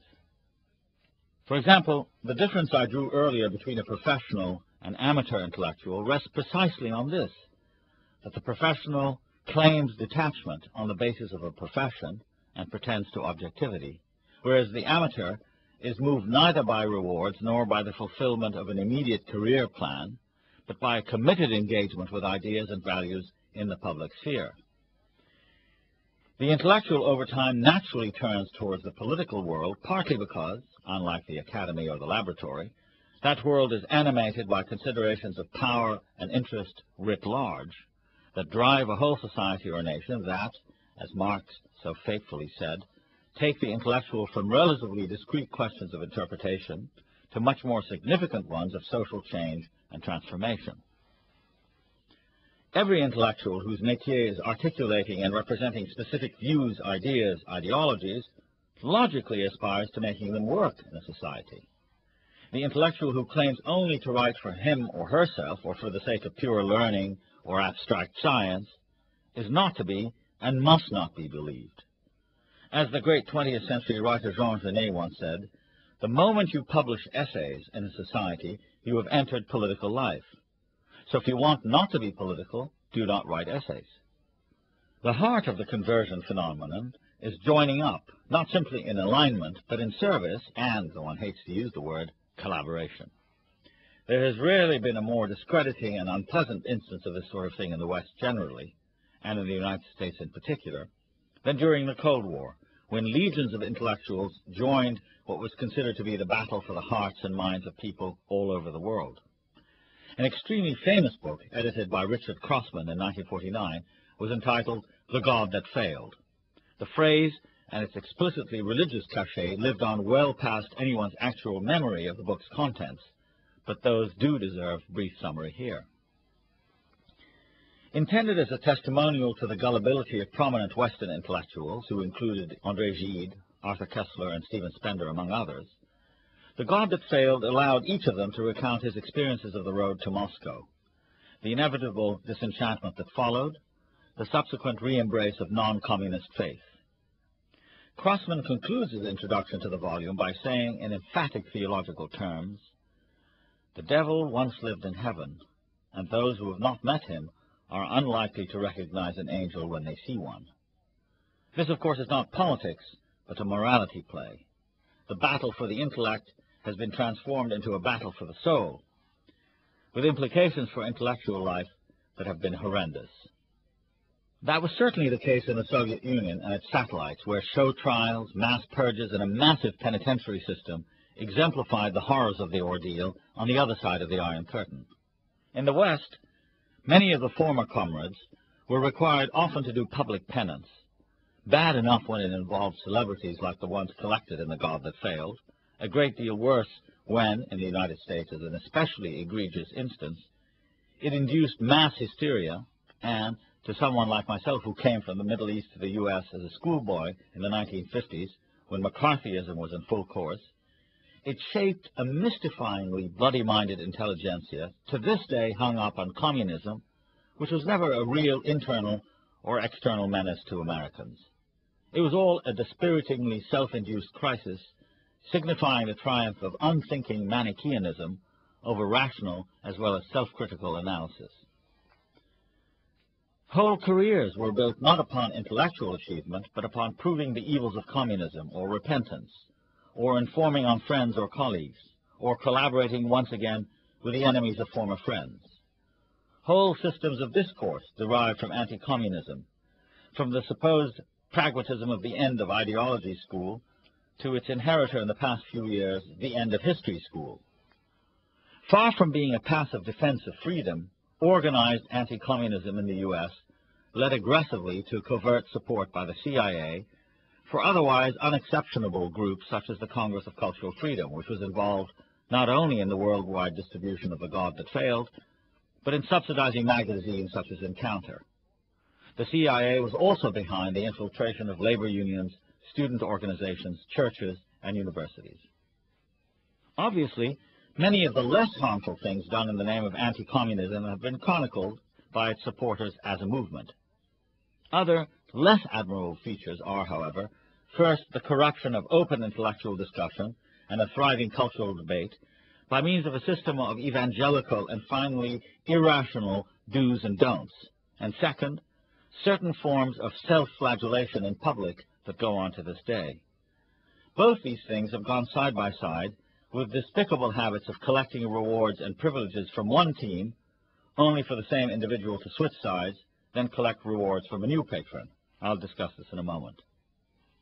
For the time being, I want to underline the particularly unpleasant aesthetics of conversion and recantation, how for the individual involved, the public display of assent and subsequent apostasy produces a kind of narcissism and exhibitionism in the intellectual that has lost touch with the people and processes supposedly being served. I have said several times in these lectures that ideally the intellectual represents emancipation and enlightenment, but never as abstractions or as bloodless and distant gods to be served. The intellectual's representations, what he or she represents, and how those ideas are represented, are always tied to and ought to remain an organic part of an ongoing experience in society of the poor, the disadvantaged, the voiceless, the unrepresented, the powerless. These are equally concrete and ongoing. They cannot survive being transfigured and then frozen into creeds, religious declarations, professional methods. For one, such transfigurations sever the living connection between the intellectual and the movement or process of which he or she is a part. For another, there is the appalling danger of thinking of oneself, one's views, one's rectitudes, one's stated position as all important. To read over a God that failed testimonial is for me a depressing thing. I want to ask, why as an intellectual did you believe in a God anyway? And besides, who gave you the right to imagine that your early belief and later disenchantment were so important? In and of itself, religious belief is to me both understandable and deeply personal. It is rather when a total dogmatic system in which one side is innocently good, the other irreducibly evil, is substituted for the process, the give and take of vital interchange, that the secular intellectual feels the unwelcome and inappropriate encroachment of one realm on another. Politics becomes religious enthusiasm, as is the case today in former Yugoslavia, with results in ethnic cleansing, mass slaughter, and unending conflict that are horrible to contemplate. The irony is that very often the former convert and the new believer are equally intolerant, equally dogmatic and violent. In recent years, alas, the swing from extreme left to extreme right has resulted in a tedious industry that pretends to independence and enlightenment, but especially in the U.S., has only mirrored the ascendancy of Reaganism and Thatcherism. The American branch of this particular brand of self-promotion has called itself second thoughts, the idea being that first thoughts during the heady decades of the 1960s were both radical and wrong. In a matter of months during the late 1980s, second thoughts aspired to become a movement, alarmingly well-funded by right-wing foundations. The specific impresarios were David Horowitz and Peter Collier, from whose pen a stream of books, one rather like the other, flowed, most of them the revelations of former radicals who had seen the light and had become, in the words of one of them, vigorously pro-American and anti-communist. If 60s radicals, with their anti-Vietnam and anti-American, American was always spelled with a K, polemics, were assertive and self-dramatizing in their beliefs, the second thoughters were equally loud and assertive. The only problem, of course, was that there was no communist world now, no empire of evil, although there seemed to be no limit to the self-Baudelarizing and pious recitation of penitent formulas about the past that ensued. At bottom, though, it was the passage from one God to a new one that was really being celebrated. What had once been a movement based in part on enthusiastic idealism and dissatisfaction with the status quo was simplified and refashioned retrospectively by the second thoughters as little more than abasement before the enemies of America and a criminal blindness to communist brutality. In the Arab world, the brave, if airy and destructive, pan-Arab nationalism of the Nasser period, which abated during the 1970s, has been replaced with a set of local and regional creeds, most of them administered harshly by unpopular, uninspired minority regimes. They are now threatened by a whole array of Islamic movements. There has remained, however, a secular, cultural opposition in each Arab country. The most gifted writers, artists, political commentators, intellectuals are generally a part of it, although they constitute a minority, many of whom have been hounded into silence or exile. A more ominous phenomenon is the new power and wealth of the oil-rich states. A lot of the sensational Western media attention paid to the Ba'athi regimes of Iraq and Syria has tended to overlook the quieter and insidious pressure to conform exerted by governments who have a lot of money to spend and offer academics, writers, and artists munificent patronage. This pressure was particularly in evidence during the Gulf crisis and war. Before the crisis, Arabism had been supported and defended uncritically by progressive intellectuals who believed themselves to be furthering the cause of Nasserism and the anti-imperialist pro-independence impulse of the 1955 Bandung Conference, which established the non-aligned movement. In the immediate aftermath of Iraq's occupation of Kuwait, a dramatic realignment of Arab intellectuals took place, some of whom went even further than before in supporting Iraq, others in switching to its enemies. It has been suggested that whole departments of the Egyptian publishing industry, along with many journalists, did an about-face. Former Arab nationalists suddenly began to sing the praises of Saudi Arabia and Kuwait, hated enemies of the past, new friends and patrons now. Lucrative rewards were probably offered to cause the about-face to happen, but the Arab second-thoughters suddenly discovered their passionate feelings about Islam, as well as the singular virtues of one or another ruling Gulf dynasty. Only a scant year or two before, many of them, including Gulf regimes who had subsidized Saddam Hussein, sponsored paeans and festivals to Iraq as it fought off Arabism's ancient foes, the Persians. The language of those earlier days was uncritical, bombastic, emotional, and it reeked of hero worship and quasi-religious effusion. Yet when Saudi Arabia invited in George Bush and his armies, some voices were converted. This time, they installed a rejection of Arab nationalism, which they turned into a crude pastiche, fed now by an uncritical support of the current rulers. For some Arab intellectuals, matters have been further complicated by the new prominence of the United States as the major outside force in the Middle East today. What had once been an automatic and unthinking anti-Americanism, dogmatic, cliché-ridden, ludicrously simple, changed into pro-Americanism by fiat.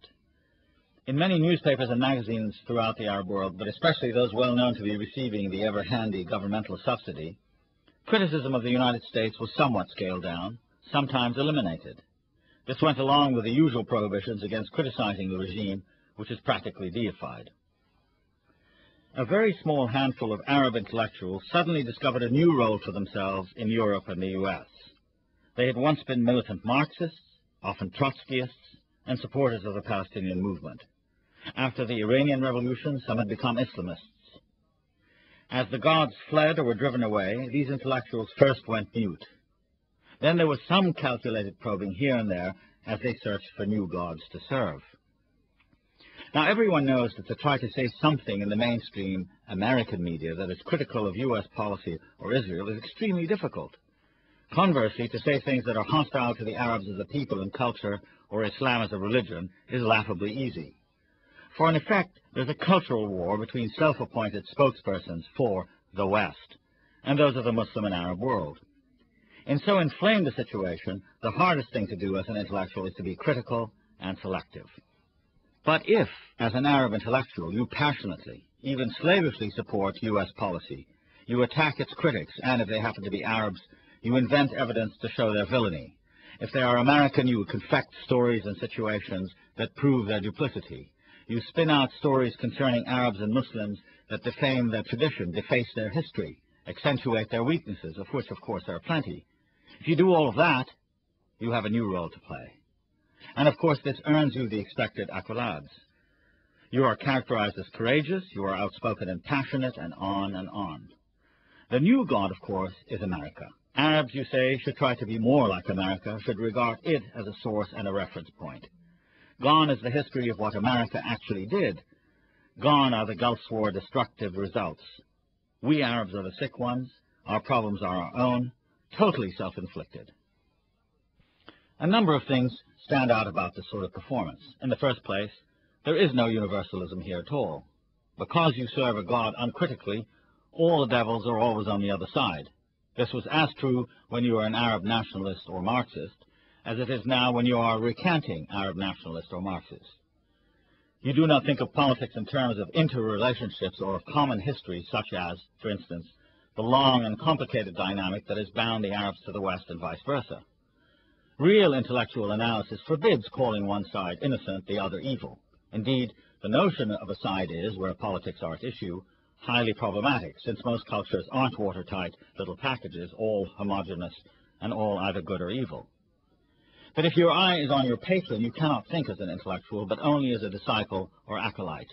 In the back of your mind, there's the thought that you must please and not displease. In the second place, your own history of service to previous masters is trampled on, or demonized, of course, but it doesn't provoke in you very much self-doubt, doesn't stimulate in you much desire to question the premise of loudly serving a god, then lurching impulsively to do the same for a new god. Far from it. As you had careened from one god to another in the past, you continue to do the same thing in the present, a bit more cynically, it is true, but in the end it has the same effect. By contrast, the true intellectual is a secular, less unconditionally enthusiastic being. However much intellectuals pretend that their representations are of higher things or ultimate values, morality begins with their activity in this secular world of ours, where it takes place, whose interests it serves, how it corresponds to a consistent and universalist ethic, how it discriminates between power and justice, what it reveals of one's choices and priorities. Those gods that always fail demand from the intellectual in the end a kind of absolute certainty and a total, seamless view of reality that recognizes only disciples or enemies. What strikes me as much more interesting is how to keep a space in the mind open for doubt and for the play of an alert, skeptical irony, preferably also self-irony. Yes, you have convictions and you make judgments, but they are arrived at by work and by a sense of association with others, other intellectuals, a grassroots movement, a continuing history, a set of lived lives. As for abstractions or orthodoxies, the trouble with them is that they are patrons who need placating and stroking all the time. The morality and principles of an intellectual should not constitute a sort of sealed gearbox that drives thought and action in one direction, powered by an engine with only one source of fuel. The intellectual has to walk around, has to have the space in which to stand and talk back to authority, since unquestioning subservience to authority in today's world is one of the greatest threats to an active and moral intellectual life. It is difficult to face that threat on one's own, and even more difficult to find a way to be consistent with your beliefs and at the same time remain free enough to grow, change your mind, discover new things, or rediscover what you had once put aside. The hardest aspect of being an intellectual is to represent what you profess through your work and interventions without hardening into an institution or a kind of automaton acting at the behest of a system or method. Anyone who has felt the exhilaration of being successful at that, and also successful at keeping alert and solid, will appreciate how rare the achievement is. But the only way of ever achieving it is to keep reminding yourself that as an intellectual you are the one who can choose between actively representing the truth to the best of your ability or passively allowing a patron or an authority to direct you. For the secular intellectual, those gods always fail. You've been listening to a podcast from the archives of the BBC Reith Lectures. For more podcasts, please visit bbc.co.uk/radio4.